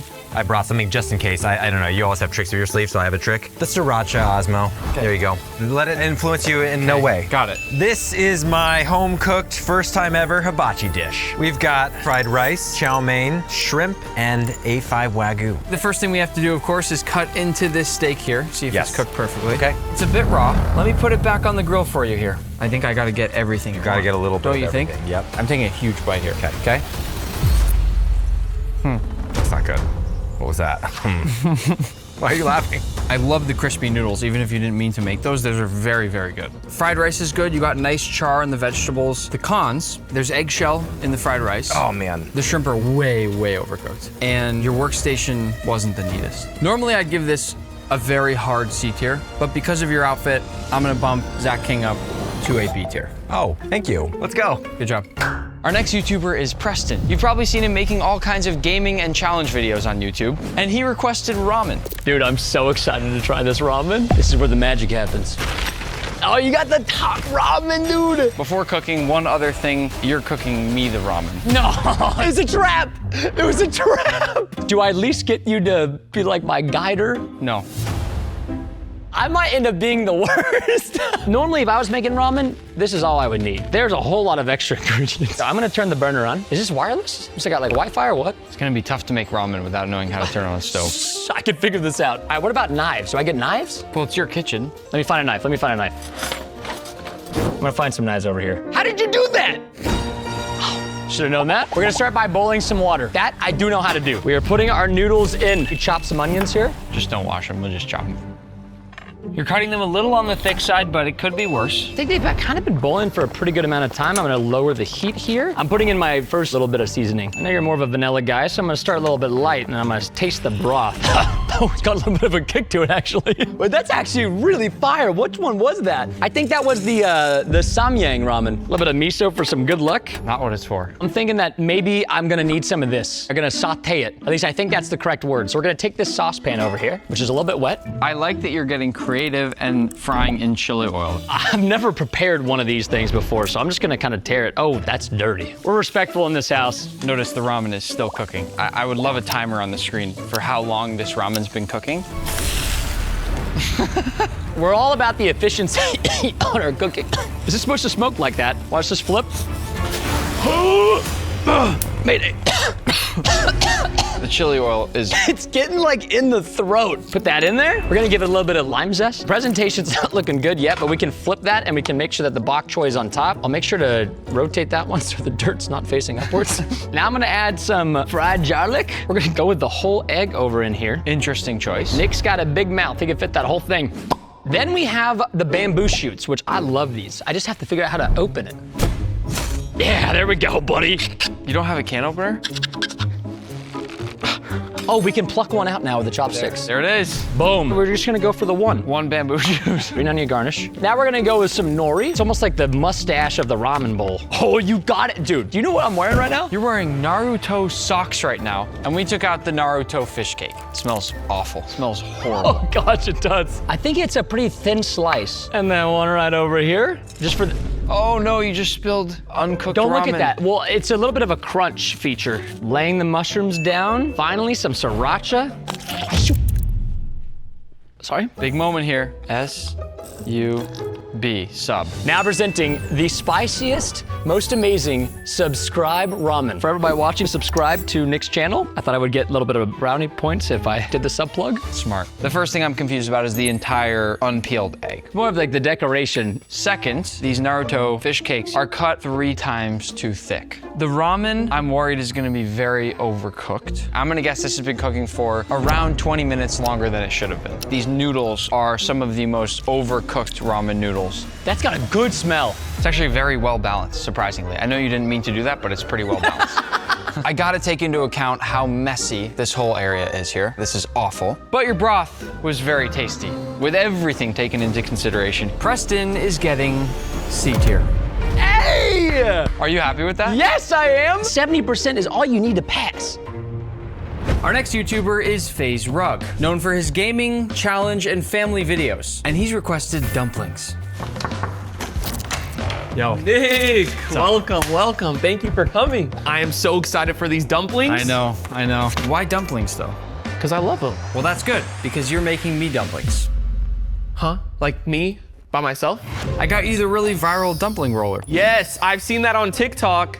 The only problem is I've never seen it completed. It just falls through. It simply does not work. Oh gosh, okay. I am a rookie in the kitchen, but I've watched so much Food Network. I've watched so many TikToks. I've watched a lot of your videos, but can it translate to me in the kitchen? I'm gonna start by chopping up some of these garnishes. Can I just say really fast, really solid knife skills. Thank you. There we go. Like, I don't know kitchen etiquette.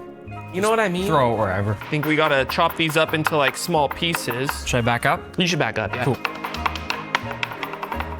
Hold on. You see all the shells of garlic that you're chopping into everything, right?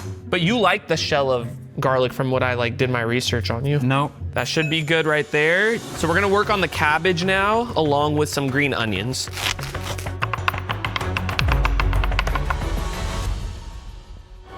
In we go. Watch the fingers. Gentle. You're gonna bruise the onions if you cut them like that.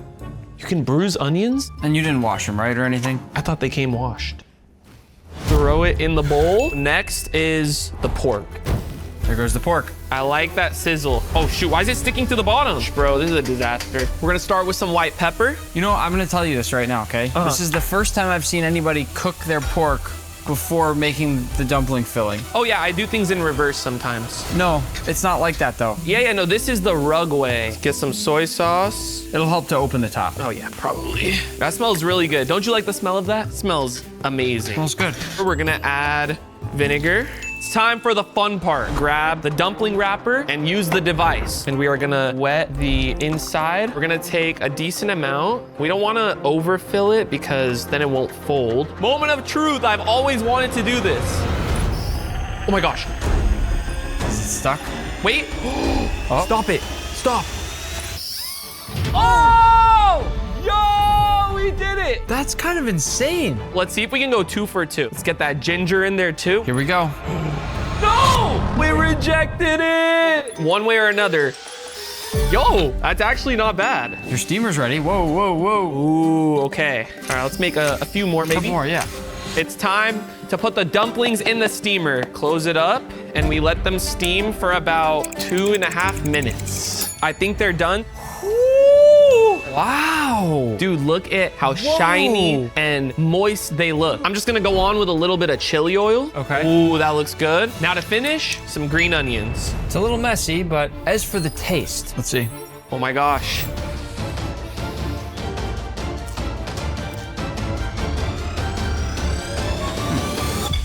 It's delicious. Really? Yeah. Oh my gosh. I was very nervous that you cooked this pork here, but it's good. You developed some extra caramelization, extra flavor in the pork that I've never tasted in a dumpling before, which I love. The flavor though is a lot better than these visuals. I don't understand why you rushed the plating, but because I like you, I'm going to take a picture of your dish and I'm gonna help you out. Okay. Look, we all know the deal here. You spent almost an hour making this. You want to post about it, and it looks like, well, I'll let everyone watching decide. I've actually got just the tool to help you out. I'm gonna drop the photo in Higgsfield, hit Soul Cinema, and boom. Look at that. That's the difference between a D tier grade and something that even Gordon Ramsay might approve. But here's where it gets fun. I can take that same shot and make it look like your dumplings are being served at a 3 Michelin star restaurant. Or I can make them look like a painting, cowboy themed, or even put them on the moon. Because why not? Whether you're trying to post amazing food pictures on social media, building a menu for your restaurant, or just want to see your ramen in an animated movie, Higgsfield does it all. Check out that link down below. I promise it's really cool, guys. Taking all of that into consideration, I'm going to give Faye's Rug B tier. Oh! Oh my gosh! Yes! Our next YouTuber is MKBHD, the biggest and best tech reviewer on the internet. And I am making an In-N-Out burger. Hey, what's up, Nick? How's it going? I'm good. Why did you ask me to make you an In-N-Out burger? We don't have them on the East Coast, so every time I go to California, I get In-N-Out, but I'm not in California. Exactly. You don't have to be in California because I can make it anywhere. How close do you think this will be to the actual In-N-Out burger? What makes that question tough to answer for me is the fact that you're making me the In-N-Out burger. Oh. Everybody on your team seems really amused about that. You love In-N-Out. You love it. You can do it. Get cooking. So I don't get instructions? Do you need instructions for a burger? Well, there's a lot more than a burger here. Let's make a whole bunch of sauce. We're starting with a base of mayo. If you can't figure out how to squirt mayo out of a thing, we have bigger problems. Already, I'm impressed that you knew that the base of the sauce will be mayonnaise. But then I'm gonna ruin it with no idea how to do the rest of the ratios. I'm gonna go by color. Start with a little bit of mustard and see what that does to the color. You're going for that orange In-N-Out color. Exactly. This is already mostly yellow, so I think we need more red. Oh, we're getting somewhere. Can I get a spoon, sous chef? Appreciate you, dog. Do you cook ever? I cook. I don't chef. I follow instructions. I have cut part of my finger off with a knife before. Just letting you know. I don't know why that would be helpful for me. I don't think I've ever seen anybody cut a lemon down the middle like that. How else do you cut a lemon?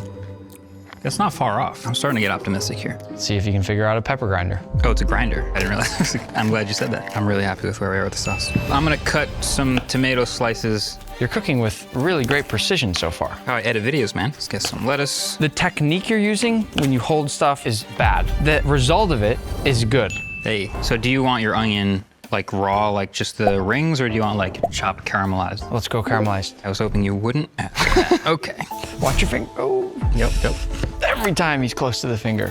Check out the dice. That's very impressive. Why are you crying? Oh, because I don't cut onions very often. Let's turn this on. All right, let's start with a third of stick of butter and just start to melt this down. I think you're a better cook than you're letting on. There's just no way that you just know how to do all this. Little salt. Finally, someone's using enough salt. This is going weirdly very well. I don't like the way you said that. There's our caramelized onions. Can the sous chef move this out the way? Call me the sous chef again. You are down 1 grade. I would like a double-double, please. You want a double-double? Is there a time limit here? There's no time limit per se, but you are making fast food. Salt, pepper, seasoning, I like it. Let's get back to the pan. Okay. Ooh, this is cooking fast. How about we don't set off the fire alarm? I don't even think I have a fire alarm. That's not legal. I would smash them as hard as you can.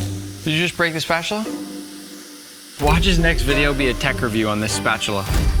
Now you're cooking. That is satisfying. I'm curious, everyone in the comments below, if anyone looks at these burgers and thinks they look burnt. In my opinion, this is what you want. You want a nice crust on there. And I'll put the cheese on. So a quick toast of the buns. Yeah, finish the melting process. How do you even know to do this? It's definitely been in the instructions before. I'm very impressed that you knew that. Now the rest is just purely based on how I think they do it at In-N-Out. I hope I don't get points off if this is wrong, but this feels like the way it should be. Sauce looks very good. Caramelized onions on next. Burger's going on that. Get some good lettuce on here. Some tomato on the top. That's a double-double. Stand right there, stand right there. Order 67. No. Order 68, 69. Order That's 60. me. Yeah, there you go. That's your order here? Thank you so much. They ordered our most famous item, the In-N-Out double-double. 2 patties, 2 slices of cheese, lettuce, tomato, our secret sauce, and some grilled onions on it. I'm so nervous right now. Are you? What if it's not good? Please be cooked. Not bad. Yeah. Okay, cheers. I hope I got a good grade for this. It tastes really good. Let's bring up the ratings chart. It's a little too salty, but it's still S tier. I'm just gonna cut right to the chase. Today we're making a beef Wellington. And I know that's very daunting to a lot of people. Even potentially myself. Because we all know it's one of the hardest things out there that you can actually make. Or at least pull off in the correct way. A lot of people would call the beef Wellington Gordon Ramsay's specialty. And he's not the type of guy that you want to disappoint. So that's why today when I make this beef Wellington, not only will I teach you how to make the proper beef Wellington today, I'll also be making literally every part I possibly can from scratch. That's right, all the way down to the mustard that we use to paint that beef. Everything is gonna be homemade. You don't have to make it all homemade. But I know that beef Wellington already tastes ridiculously good on its own. Why not try to make the better beef Wellington? Now the most important part of a beef Wellington, of course, is the beef. And that's why I've got something special. This thing that I got today is a weapon. This big giant honker is a full American Wagyu tenderloin. Now as you can see, it's wider and bigger at this end and a little bit smaller at the tip here. So I wanna be basically cutting that part between my two hands to get that perfect piece. And look at that, we got all the seals of certification. This is purebred Wagyu beef. Now as I use in most of my videos, this is from the Wagyu shop. And again, it's never an ad, but I always just toss that link in case you do want to grab any. Because given how much I cook with Wagyu, people ask me all the time where I get it, and that's where I get it. We genuinely, truly don't have any sort of deal together. But with that said, we're starting with the best of the best right now. Japanese Wagyu would be a bit too fatty to use for this because we're gonna bake it in the oven in the end to get that perfect golden brown Wellington. And we don't want all that fat melting. So for now, this is what we got. Now while we let that tenderloin come up to temperature, we're gonna start with what's called a duxelles. That's spelled D-U-X-E-L-L-E-S. It's essentially a fancy filling we're gonna make with mushrooms, shallots, garlic. It's actually quite tasty. And it's not too hard to make, so don't let the name scare you. To start, I'm gonna dump out a little over a pound of assorted mushrooms. I had my mushroom guy go out and forage for some fun, unique things here. So just like anything else in the kitchen, we're really not messing around. After trimming down all our mushrooms and making sure we've taken off any of those unwanted stems, we're gonna start chopping. You gotta know this ahead of time. This part might get a little bit messy because we need to get these nice and small. Usually I just start to go for it. Now there's a few methods to chopping these mushrooms up because it's gonna take you a while. My favorite way is to typically put 2 knives between my fingers and then just go like this up and down all my mushrooms to get those chopped up really nice and fine. But another way I've seen people do it is to just go like this. Now, that's definitely a little bit messier and the mushrooms fly all over the place. But whatever it takes to get those down to a really fine, small granule is what you need to do. These are gonna be used to essentially make this paste, almost like an olive tapenade, that'll be enveloping our Wellington. So they've gotta be nice and small. Once your mushrooms have been nice and finely chopped, your kitchen counter area is definitely gonna be a bit of a mess. But trust me, your work here will be worth it. These are in nice small bits here. And now we're ready to chop up those shallots and garlic. For our shallots and garlic, I typically like to do about 2 medium-sized shallots and then just a couple cloves of that garlic. For those of you that hate peeling off those little bits outside of each clove of garlic, I got a trick for you. Simply take some sort of jar or a cup, then cover it up and shake. It's like the shake weight. Once you open that up, a bunch of the cloves should already be fully peeled, and it makes your life so much easier. Another trick to get that garlicky smell off your hands once you're done is to rub your hands across something stainless steel, like the head of your sink. Believe it or not, that's the best way to get off that garlic smell. Now for the garlic, since I don't like to cut on my cutting board and I'm also lazy again, I'm just gonna put the cloves into my garlic press and go right into a bowl. This will give us all that fresh garlic flavor without having to mess up our board, and it makes our life a whole lot easier. As for the shallots, we just wanna kinda chop those in the same way that we chop those mushrooms. There doesn't have to be any special method here. Just make sure they're relatively all the same size. So, believe it or not, with the shallots, I know this recently happened on a video with onions, but I've been cutting shallots long enough right now that, I don't know, I'm getting a little emotional again. It's not the worst practice to practice chopping this with your eyes closed. I feel bad crying in front of you guys like this, so I'm sorry, but Wellington is a good food. I'm getting a little bit emotional about it. Now that we have all of that prepped out, let's start cooking. First, we'll go a little bit of olive oil into a medium-sized pan here. Now we're not gonna wait for that to get hot. Immediately, I'll toss in my garlic, follow this right away with my shallots, and then a nice sprinkle of salt, because we always salt when we add garlic or onions. Now I'll turn my heat down to medium and evenly coat these to get these going. It should get really nice and aromatic here. Make sure you're constantly scraping the sides of the pan so that nothing browns and burns. Once those have gotten nice and aromatic, we're gonna add in our mushrooms. Again, make sure you're choosing a pan that'll fit all of these. Looks like I chose the perfect pan. You can go in with a little bit of thyme or some other seasonings, and I always just like to add a few fresh bay leaves. We're gonna take those out at the end. And quite frankly, they're a lot easier to remove than something like thyme, so I like that they give some flavor without being a huge pain in the butt. Now, on medium heat, we're just gonna mix these around a little bit for about 5 to 7 minutes until they give off some of their moisture. Similar to spinach, this is gonna reduce in volume in a few minutes. Once this is reduced down quite a bit, you can see that our skillet's about half full now. We're gonna add in just a little splash of red wine, because to me, that gives flavor unlike anything else. And as you know, red wine goes quite well with beef. Ah, that looks so good. We're not filming, right? No. Now to finish off these mushrooms, let's pull out all those bay leaves, then add in just a little bit of pepper for some more seasoning, and if you need it, just a touch more salt. Your key here is gonna be to have these as dry as possible because we don't want anything leaking out of our Wellington. This is really here to just provide tons of flavor. So once these are nice and dried out, you can set them aside. While our mushrooms are rested off to the side now, our next step's gonna be to make a few crepes. This is actually becoming a pretty common thing to do in Wellington because you need something in there that'll help to absorb any of that extra leakage. Let's just say you didn't cook those mushrooms long enough. This will hopefully save you. Into a large bowl, we're gonna do 2 cups of all-purpose flour, about 2 tablespoons of granulated sugar, and just a nice little pinch of salt. Whisk this up until it's nice and well combined, and then make a nice little well in the middle of your bowl. Next, we're gonna crack in 4 eggs right into the middle of that well. Some might tell you to do it one at a time, but I just like to do it all at once. Once those eggs are in there, we're gonna whisk this up until it's nice and well combined, still keeping the eggs in the center of that well, and then we're gonna slowly drizzle in about 3 cups of whole milk, just a little bit at a time. Funnily enough, I make my crepes similar to the way I make homemade pasta, using something like the well method to mix it all together. Keep in mind, crepe batter is very thin, so don't get alarmed if it seems a little bit thinner than your regular old pancake batter. Once it looks something like this, you're ready to make those crepes. Now to cook these crepes in a large pan, we're gonna add a little hunk of butter and just let that melt down. Now once that's melted, I'm gonna go in with about a 1/3 cup of my nice smooth crepe batter, and then quickly swirl this around my pan to try to get a nice even crepe. Then over medium heat, we're gonna let this cook on this first side for about 2 minutes. Once that crepe is cooked on one side, gently lift it up and give it a nice little flip. Don't worry if it gets a little mangled, they're actually quite durable, and you can just press it back into the middle of your pan. Then we'll cook it a minute more on this side and our crepe is done. Repeat this process until you have maybe 4 or 5 crepes. Just make sure you have enough to wrap that Wellington. And again, this isn't a necessary step, but I think it's really helpful. You know, technically I don't think it's kosher to get that color on a crepe when you're making it, but to me there's nothing like getting that beautiful, soft golden brownness. Ow, God.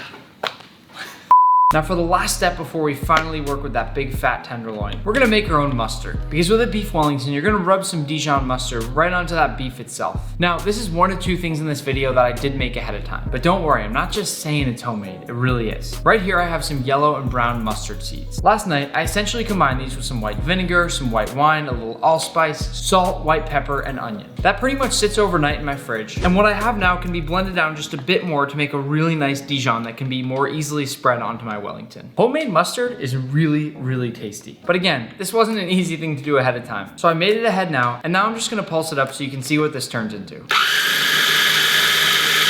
You'll notice that many of those larger yellow and brown seeds are suddenly gonna turn into that more smooth Dijon paste that you might see.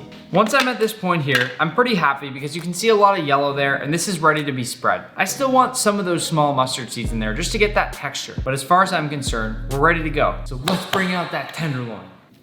Congratulations, you've made it to the beef. The first thing we're gonna do without damaging that beef is slice it open. But because I know there's gonna be a lot of juice there, I'm gonna put a paper towel down. You always gotta be smart in the kitchen, and all it takes is just a few messes not to mess it up again the next time. I'll tear through the plastic to expose what's a beautiful, beautiful tenderloin here. And ooh, I like that logo with the cow. It's pretty badass. All right, now it's all about finding that perfect piece. I've been peeling off some of this fat, but more importantly, some of this silver skin that we really don't want in our Wellington. Some of it like this is actually pretty easy to peel off. And it'll just help so you don't get any of those nasty little bits when you go to eat. I realize I just called this a Wellington and it's a tenderloin, but you get what I mean. Make it look pretty. Now, if I flip it around, you can see that there's sort of a weird portion here that's not really attached to the main part. I'm gonna cut that off because in reality, I need this one nice uniform piece. And to me, that's looking like it's right here. With a few nice clean cuts, I'll come all the way through with my sharp chef's knife. And now is where you can probably tell that this is what a filet mignon would come from. That's why a Wellington is so incredibly good. Now, like I said, we want it all nice and even. And I can see that at about right here, it starts tapering off, which means that for the other end of our Wellington, we're gonna cut right here.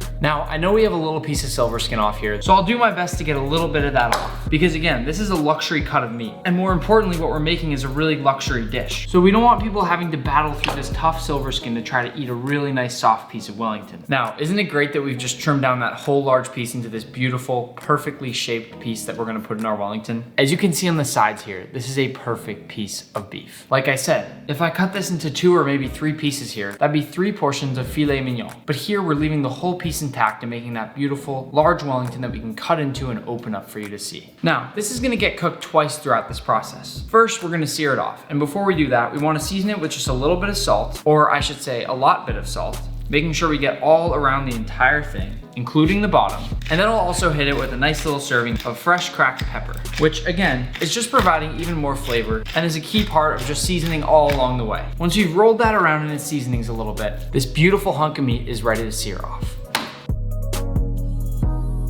First, we're gonna add a little bit of oil that's got a high smoke point. That's right, it's time to sear off that tenderloin. Now, once it does reach a smoke point, we're gonna sear on each side for about 1 minute and 30 seconds or so. Depending on the size of your tenderloin, maybe a little bit more, but no less. Again, we're cooking this more later, so we don't wanna overcook this right now or your Wellington is totally screwed. Not actually, but seriously, just try to be careful with the searing here. For now, I'll place it into the pan. There's gonna be a lot of smoke. Our goal here is to get a nice crust, as well as just lightly start cooking this thing before we go to cook it the rest of the way in our oven. This is such a nice cut of meat that the Wellington can be nice and rare when it comes out of the oven. So I guess I should also say that if you like your meat on the more medium side of things, maybe cook it a little longer in here, because the oven you can't really control, given you're gauging the cooking process based on the puff pastry on the outside. You don't have so much wiggle room to leave it in the oven any longer or shorter there. Otherwise, your puff pastry won't be golden brown. Once this is all set on the first side, we're gonna flip it onto the second side and let it sear more. But first, take a look at the crust that we've already gotten on here. Also take note on the edge of your tenderloin how much it's already cooked in, because you want this to be even on all areas. Once that second side's done, one more flip.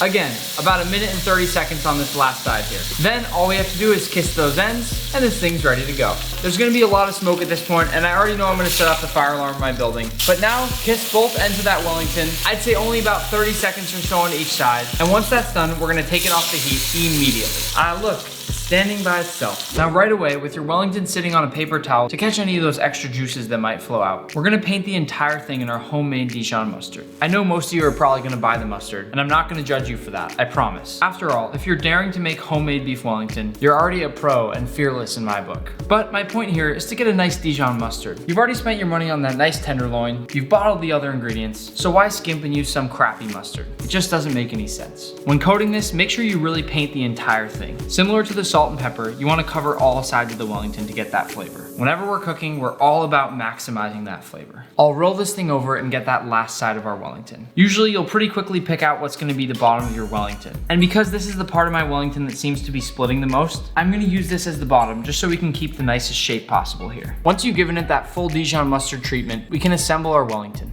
We're finally ready to layer on that Wellington. So first, we're going to start with those crepes. I've got a nice big stack of them going on here. And because we have a really fat welly, I think I'm going to use about 3 to make sure the whole thing wraps up okay. Our next step here is going to be layering on that prosciutto. To be quite honest, I question most foods, and I've really never questioned why prosciutto is something that goes in Wellington. But I guess prosciutto is a really good tasting meat, and I'm not mad that it's in here. I more just wonder why. Next, you already know we're going on with those mushrooms. You just want to be layering these bad boys on in a nice thin layer, but also put enough that you get all that mushroomy flavor. Because I have to say, as weird as it looks, this is one of my favorite things that goes into Wellington. You might not like mushrooms, and I'll be honest, I'm not even the biggest fan myself, but this tastes incredible. And now, the moment you've all been waiting for.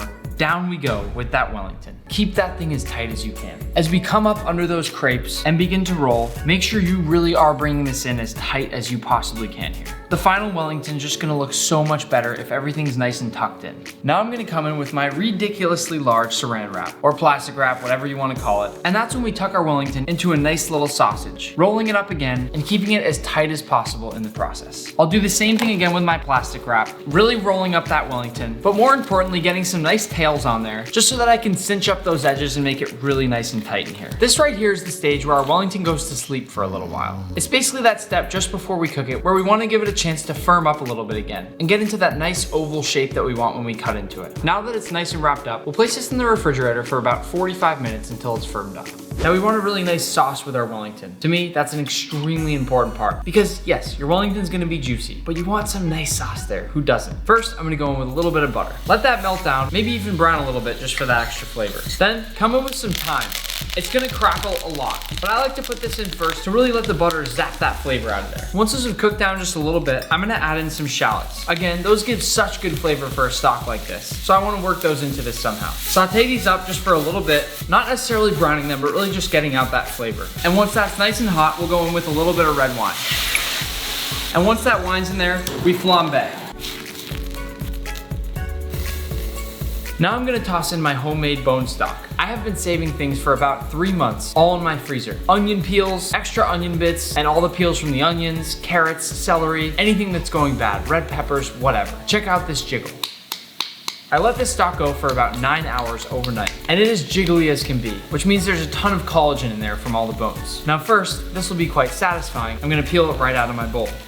Sorry, I'm getting carried away. But seriously, isn't that pretty cool how jiggly this stuff is? I'm gonna drop this all into my pan, and it's gonna quickly melt down to make our stock. And while that melts, I wanna show you. That right there is my proof. Like I said, celery, carrots, onions, Parmesan rinds, chicken bones, beef bones, we got everything in this thing. And it all came down to this. Once this melts down, we want to cook this off to really pump in all the flavor and get everything back together. Then we'll strain. Now before we reduce this down even further into a fine, thick sauce for our Wellington, we'll pour this over a bowl and strain it out, as we don't want any of those solid pieces. Now we can discard this, and this will go back into our pan to reduce until it's a nice thick paste. Now for our puff pastry, the last step before we put that Wellington in the oven. I guess I lied, we're not making everything homemade today. But honestly, puff pastry is one of those things that pretty much no one makes homemade except for the person that's making this. It's just one of those things that if you make it homemade, it's not gonna be any better than this right here. And I genuinely believe that. I'm not just saying that because we're not making this part homemade. We're just gonna roll this puff pastry sheet out a teeny bit here. I generally roll this to about half the thickness that we get out of the package. Then you also wanna go a little bit across so that it'll actually fit your whole Wellington. Once you've done that, give it a nice flip over to make sure it's all disconnected from your cutting board, and then we'll bring that Wellington out of the fridge. Once we take that Wellington out of the fridge, we'll wanna quickly and gently unwrap it from this plastic wrap. I will say, plastic wrap typically isn't one of those things that I love to use in the kitchen, although it's just a necessary thing for a lot of recipes. Once we unwrap the Wellington, let's place it down on the base of our puff pastry, perfectly centered, and then paint some egg wash, which is essentially just a few egg yolks with a touch of water, right under that puff pastry to make sure everything sticks really well. I like to pretty much paint the entire inside of this thing, and that way you're pretty well covered. It's a whole lot better to just cover everything than have that worst case scenario of something not sticking and getting messed up when you roll it all together. Once we painted it all, let's roll the whole thing up, still keeping everything as tight as we possibly can. Then, once we get to that last part, we'll take our knife and make a nice clean cut across. Now, we just want to pinch everything together and make sure that it's really well solidified here. At this point, this is going to be the bottom of our Wellington, but we still want it all well secured. And the same thing goes for the corners here, which we'll pinch together and then wrap somewhat like a dumpling. If you want to, you can even take a little square off the ends and go like that. It actually looks kind of cute. Now I'll do the same pinching process on the other side of my Wellington, and perhaps put that same little cap on the end here to make it look nice and uniform. Then we can place it on our baking sheet. Here, I just want to lift up quickly and place it down fast so that nothing breaks. Again, we want to work quick here. Now at this point, to get that nice golden brown shine, we want to paint the entire Wellington with egg wash again. This is going to give it that beautiful golden brown color that we're all looking for. So you really want to make sure you paint every last part of it if possible. This is where you get that true beauty on your Wellington. And I know I've mentioned this before, but I actually happen to really enjoy painting this kind of thing. I don't know what it is, but as someone who cooks all the time, it's quite nice to just whip out a paintbrush and start using that instead of your hands or a spoon. If you have an extra sheet of puff pastry and happen to weirdly have one of these lattice rollers, which I only have for making some dessert I made a while back, you can put a really nice pattern on top of your Wellington. We'll start just above the very edge of it, and while holding the back, go all the way down my sheet here.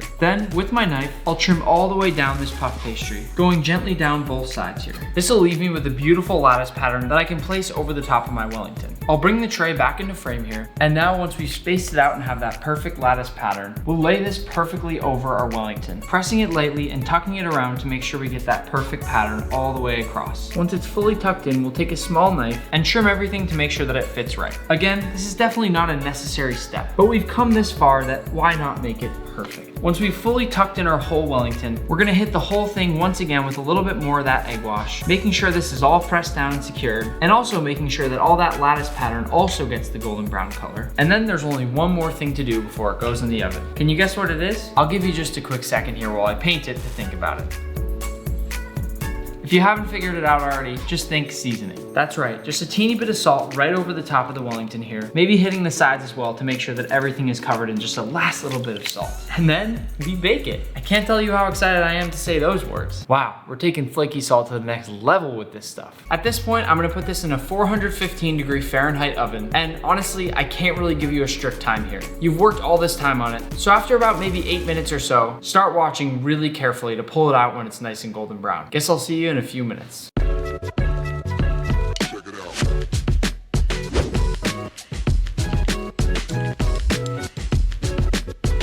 That's right, we've made the most beautiful beef Wellington.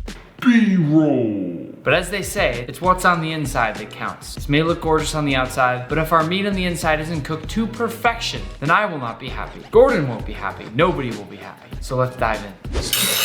Too much pressure. I need a sharp knife. Cannot mess this up. And now. Oh, God. And now. We have all waited for this moment. I know. So let's just do it. Come through that beautiful crust. Look at that golden brown perfection. Come right through that warm, delicious tenderloin beef. Cut down. And like I said, we're looking for a nice rare here. Let's just open it up. Oh my God. That looks good. Come on, guys. Now hear me out here. Sometimes on camera, things can look weird. And from what I can tell right now, this looks perfect. But I'm just gonna say this. The way that you test if you're making a Wellington and wanna know if it's perfect is simply by touching the very middle of that beef. If it's nice and warm, just like we have here, then you've nailed that medium rare. I am absolutely, completely 100% blown away by the cook on this beef Wellington. And now it's time for the last hurrah, eating it. Now to finish off this Wellington, I'm gonna take a little slice. And today I'm actually gonna sit down and enjoy the food. Usually I really just kind of get after it. You know, just take a bunch of bites out of it while I'm still going. But today we're gonna sit down and actually talk through this thing. To start, I'm gonna take a nice thick slice through a Wellington. It's sometimes not the easiest thing in the world to cut, but as you can see here, I got a pretty darn good slice. For the rest of our Wellington, I'm gonna move this off to the side. You already know I'm eating that whole thing later. Now today, let's give it a nice little plate. I'll start by coming under the Wellington and putting it nicely down on our plate here. To me, the black plate really lets you see the food well. Now to finish the plating here, let's take a little bit of that reduced bone stock, which is now that really sticky, thick, delicious glaze. And we'll add a little bit right at the base of our Wellington here. Just barely touching the edge and just enough to get enough sauce to enjoy this thing with. Now to finish it, just to liven things up a little bit, I like to sprinkle a few freshly chopped chives over my Wellington. And that's it. This right here is the whole dish. This is what we've worked for. Now yes, I think you might be wondering why we have this small little plate off to the edge. And you may have guessed it already. That's for Pesto. If you don't know who that is, that's my little hamster. And I'm gonna give him a tiny little piece of the Wellington put right there. That's just got a little bit of that meat juice right under it. Then I will top that with one tiny piece of chive, as he's not supposed to have much onion since it's a little bit spicy for him. And then just 2 drops of that beautiful chicken glaze, which he will absolutely love. Now, it's time to sit down and enjoy. Now, Pesto is a very lucky hamster, and he's crawling all over my hands already because he knows there's something special in front of him. I've told this before, but he was on sale, so instead of $12, he was actually only $9. And he always eats food that's a heck of a lot more expensive than him. But I love him so much. And those numbers don't really matter to me. Now I'm gonna place Pesto down and just let him enjoy right next to me so that we can have a really nice family meal together. Pesto, give it a try and see what you think, buddy. I'm really curious to see your thoughts. How is it? You are right. That is absolutely spectacular. Not only does it look beautiful, but it tastes so good. Did you finish already, dude? Come on, slow down a little bit. Enjoy it. Now, there is something special about this beef Wellington. It is the softest, most tender beef out there, and I don't even need the chef's knife. In fact, it's probably dangerous to have it around Pesto. I can very easily use my little fork here just to cut this meat. It's that tender. And when I pick up a bite, it's just like biting into a soft, creamy pillow. Now it looks like Pesto's finished his meal here, but I've still got a ways to go, so I hope he'll wait around while I finish up. Pesto, that's your plate. This is my plate, that's your plate. Pesto keeps trying to eat my Wellington. I think it's time to put him back in his cage, but he's proved his point here. He loves the Wellington. Thanks for being here, buddy. Now I'm serious when I say there's something very special about this Wellington. It starts from that really incredibly soft and tender tenderloin on the inside there. That's why they call it tenderloin after all. But then you bite into those creamy mushrooms, that beautiful blend with the slight hint of that red wine that's in there, and it is so, so good. It's so, so soft. After that, of course, you're immediately hit with that crispy, buttery, delicious puff pastry. Think of biting into a croissant and then into a piece of filet mignon. And that's what you're getting with the Wellington. But that doesn't even begin to describe all the flavors in here. Of course, we have salt and pepper, but it's so much more than that. That sauce is what really brings it together. Save up your bones, save up all those veggie scraps, save up your Parmesan cheese rinds, I'm telling you. Then once in a while, you toss it all in a big pot, cover the whole thing with water, maybe toss in a few bay leaves and a nice sprinkle of salt, and just let that cook. The further you reduce that, the more flavor will be there. And I'm telling you right now that it makes any stock from the market taste like... I feel so bad for the neighbors when I do stuff like that because they can see right in the windows and it just must be terrible for them. Now I'm gonna take one last little bite here.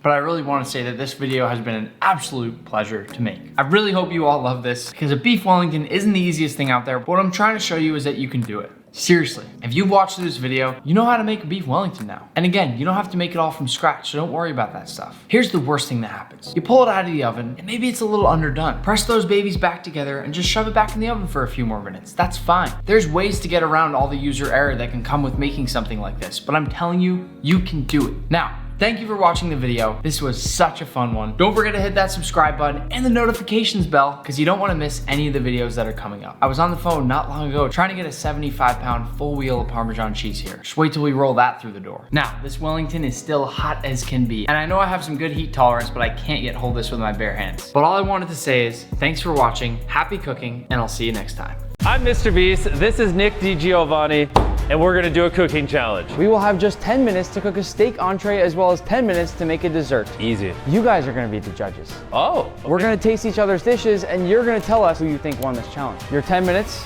starts now. Oh boy. All right, so tell us what you're making today. Filet mignon with asparagus and maybe some potatoes and some homemade teriyaki sauce. That's like some Gordon Ramsay stuff that you're doing over there. Hey, I got this, I got this. First of all, you'll notice I gave you the nice steaks. Look how flat my fillets are. Is flat not good? You want it to be sort of high and tight like that. Oh, interesting. If you want it to be nice, you could give me one of your two. Yeah, I'm gonna keep mine. Okay, all right, that's fine. Yeah. I see how we're playing this. Gordon Ramsay mentored him. Why would I help him? Fair enough. We're trying to pass Gordon Ramsay. Make sure you subscribe. So what I'm gonna do is, actually, I'm gonna, what should I do? I'm gonna cut them into pieces. I like my steak cut up. Is this wrong? The way you're holding the knife is, I've never seen that either with the finger going down here. You wanna pinch it like this. Why don't you get to cutting over there? You need any spices? Oh, yes. Let's see, I could use some of that. Okay, seasoning salt. Some of that, Nope. No. No fennel seed, no chives. I actually don't want any of these. I'm just wasting your time. I'm gonna start off by leaving my steak whole and I'm gonna go salt all over the steak on all sides. I'll put that over there in case Jimmy decides to season his meat. And I'm gonna go with lots and lots of fresh cracked pepper. Oh wow, I've never seen anyone season like that either, where you sort of shake it from above. Oh, of course. Interesting. You know, I'm learning a lot here, by the way. Yes, you should. I'm gonna try that. Yeah. Look at it, it's effective. If I lose this challenge, I'm gonna be pretty upset. Pan on high, make sure yours is cranked all the way up. I'm gonna just make sure. Oh my God, he thinks I don't know how to turn that on. I just more think that you maybe don't know how to cook. Whoa, guys, you hear this? Not all of us went to culinary school. I didn't either. See, point proven. I actually need to get my sides started very quickly. Jimmy better get his teriyaki sauce started. If I were him, I would have started the teriyaki sauce a few minutes ago in that other sort of. Oh, this thing right here? Oh, easy. Okay, so we're gonna start off with water, right? After we put in our water, we're gonna put in, what is this? Soy sauce. Soy sauce, let's go. That's what I was looking for. I'm gonna make sort of like a little creamy garlic spinach to go on the bottom, and I'm just gonna stir that around. What is this? Cornstarch. It's to thicken up your teriyaki sauce. I would mix it with a little bit of water if you want some advice before you add it in. Okay. Did not take the advice. What'd you say? What? I said mix it with a Hey, little. I'm making a dish over here if you don't mind. What happens is it gets quite clumpy if you mix cornstarch straight into a liquid. You really need to make a slurry with some water first, and then put it in. Oh, you know what I just remembered from culinary school? What's You're that? supposed to put some water in your cornstarch first. That way it doesn't get too clunky. That's what they told me. See how all the clunks went away? Clumps. Clunks. I'm going to work on my compound butter. I'm going with a little bit of butter, some tomato, some basil. I want to put a nice compound butter on top of the steak to keep it nice and flavorful. I want a little bit of sugar in my teriyaki sauce. This tastes really good. Do you know what brown sugar is made of? Sugar, Yes. but the plant's brown. Okay, I feel like I need to start cooking my steak. Putting some oil on my pan. Always lay it away from you. As you can hear the sizzle, my pan is nice and hot. Let's see if Jimmy gets the same sizzle. We're gonna start laying ours in. I'm actually pretty impressed right now. You should be. God, I wish I didn't have such a flat steak here. Him and his flat steak. Couldn't be me. The other thing that I'm impressed by is you have your workstation nice and clean, which is important. Yes, of course. Partly because you threw your trash back here in the corner, but I've never cooked before. What do I use to make my asparagus? I would chop it up, I would throw it in that. Don't tell me how to cook, I got this. I'm gonna teach you one of the most important things ever. Here's rule number 1 of asparagus. I don't care what anyone tells you, no one on the planet likes these stupid in pieces. Get rid of them. See this stuff? This tastes amazing. It's true, you are supposed to I take those speak off. for the entire human population. Well, guess what? Some restaurants don't, and it's a horrible experience. Honestly, I might need to do a little bit more. Wow. You just can't risk eating one of those. You mind if I check on your teriyaki sauce? What's there to check on? She's looking good. Nothing to be worried about, everybody. All right, let's get the flipping over here. Ooh, she's popping. We might need to turn this John down a little bit. Don't be scared of the stove. The stove can tell that you're scared of it. Really nice crust. I'm actually extremely proud of the crust. I'm nervous he has a better crust than me. They don't make crust like this no more. Get some onions in this, John. Oh yeah, look at that. Gotta keep it moving, don't want it to stick to the pan. Jimmy, tell me what you think when I flip this. 3, 2, let's see it. 1. Ooh, it looks well done. I like it. It looks good. 3.5 minutes left. 3.5? Bro, I only need 1. Our teriyaki sauce over here is coming together. Can I throw things in with my your teriyaki teriyaki sauce has to thicken up. I wouldn't put the potatoes in. I would just forget about the potatoes. Did you put the ginger in your teriyaki sauce? No. I would put the rest of the teriyaki sauce You know what? ingredients I want before you add potatoes. potatoes. I don't really care. They're not gonna cook in 3 minutes. You wouldn't understand. Actually, I'm recalling my potatoes. This is something I invented years ago. Gordon Ramsay wished he could do this. What would he do if he saw you do this? Oh, he'd be flabbergasted. A little bit of honey, plop it on in. Now you might be wondering, has he put any ginger in his teriyaki sauce? He has now. I have to say, my steak is coming along quite well now. I don't think it's gonna finish in time though. Jimmy might have made the right call by cutting his up into strips. I thought he was crazy, but if mine's raw, I'd probably lose the entree round. How much time is left? 2 minutes. Bro, I'm done. Too easy. You're not done, you gotta get it on the plate. What do you think I'm doing? Nice. I got this. I call this the Jimmy hodgepodge. Look at that, John. Gotta make sure we get the onions out. Exquisite. Ah. Oh my God. Couldn't be me. I don't know what to do. Just quit. I gotta cut it open. Oh, it's not done. This is bad. 30 seconds. Chop, chop. We're about to lose. Compound butter, compound butter. Compound butter is perfect. 10, 9, 8, 7, 6, 5, 4, 3, 2, 1. Time is up. Oh, wow. You got it on there. It actually looks really good. It does. I'll start off first. I sliced up my steak, put a little bit of seasoning, and then a teriyaki sauce, which I can't reveal the ingredients, but just know it's delicious. And I prepared a filet mignon with some creamy garlic spinach and a tomato basil compound butter on top. I'm gonna try this masterpiece. Pour the sauce on, no? Or are you gonna? Oh no, we're dippers over Oh, here. interesting. Okay. Yeah. Cheers.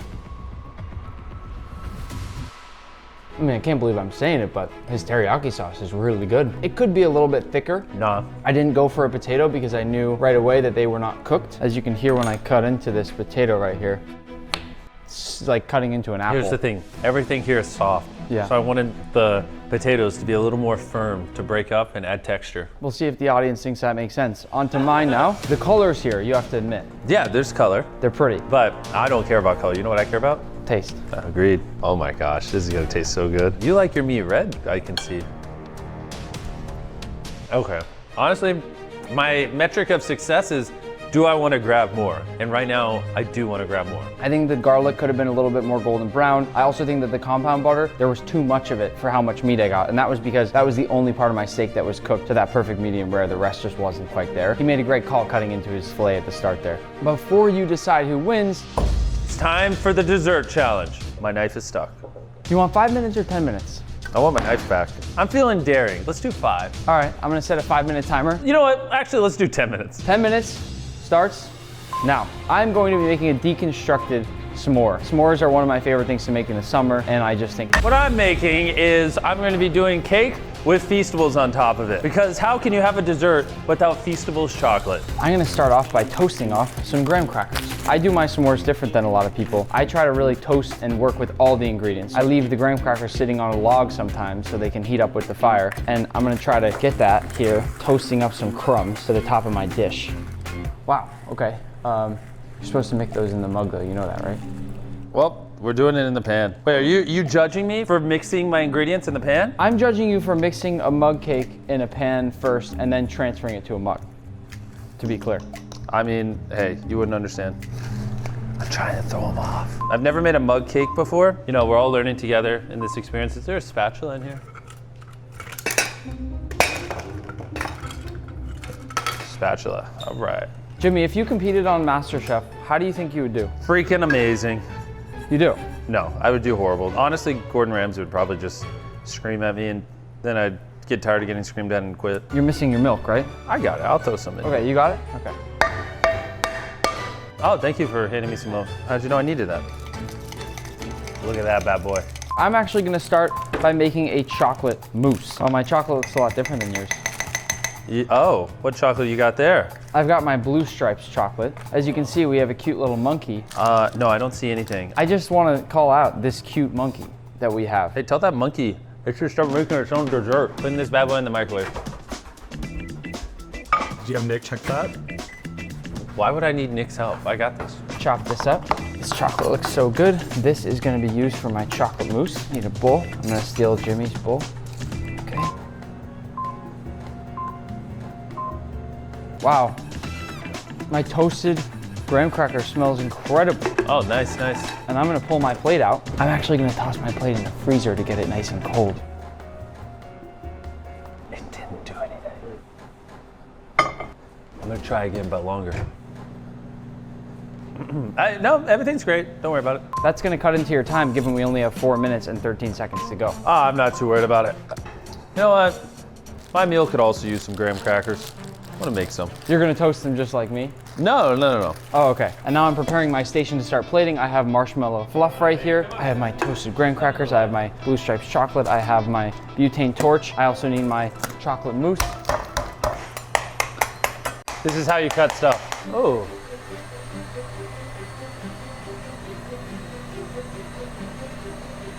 She could use a little more time. Come on. Come on. Again, I feel like somehow this is not going to finish in time, and Jimmy's just going to be done a minute ahead of me. How's my cake looking? Oh, that smells like burnt chocolate. It's good. Always protect your hands. Look at that. Exactly what's planned. We're going with our nice cold plate. I'm going to go down on the bottom with some of my chocolate mousse. Jimmy must be sweating right now. Bro, we have 50 seconds left. What would I be sweating about? But where's the plate? Your boy needs a plate. Ooh, all right. You still have the stickers on them. I don't care. My cake is turning into a chocolate sauce because I don't know, it just never caked. I'm going on with graham cracker crumbs. Yo, way to steal my idea. I'm about to put those on too. Now, here's what we're gonna do. Watch this, watch this. We're gonna put a little Rice Krispie chunk. To top it all off, we're gonna put Feastables chunks in it. I'm going around with my marshmallow here. Perfect, it looks beautiful. And then I'm gonna torch it. Oh, Jimmy's done. Jimmy's done. Oh, I burned it. No, it got on fire. No. Oh. 10, 9. Look at me being done early. 8, 4, 3, 2, 1. Time's up. Look at this bad boy. No ice cream? I forgot the ice cream. So what I did was I started off making a cake in a cup, but it never fluffed up.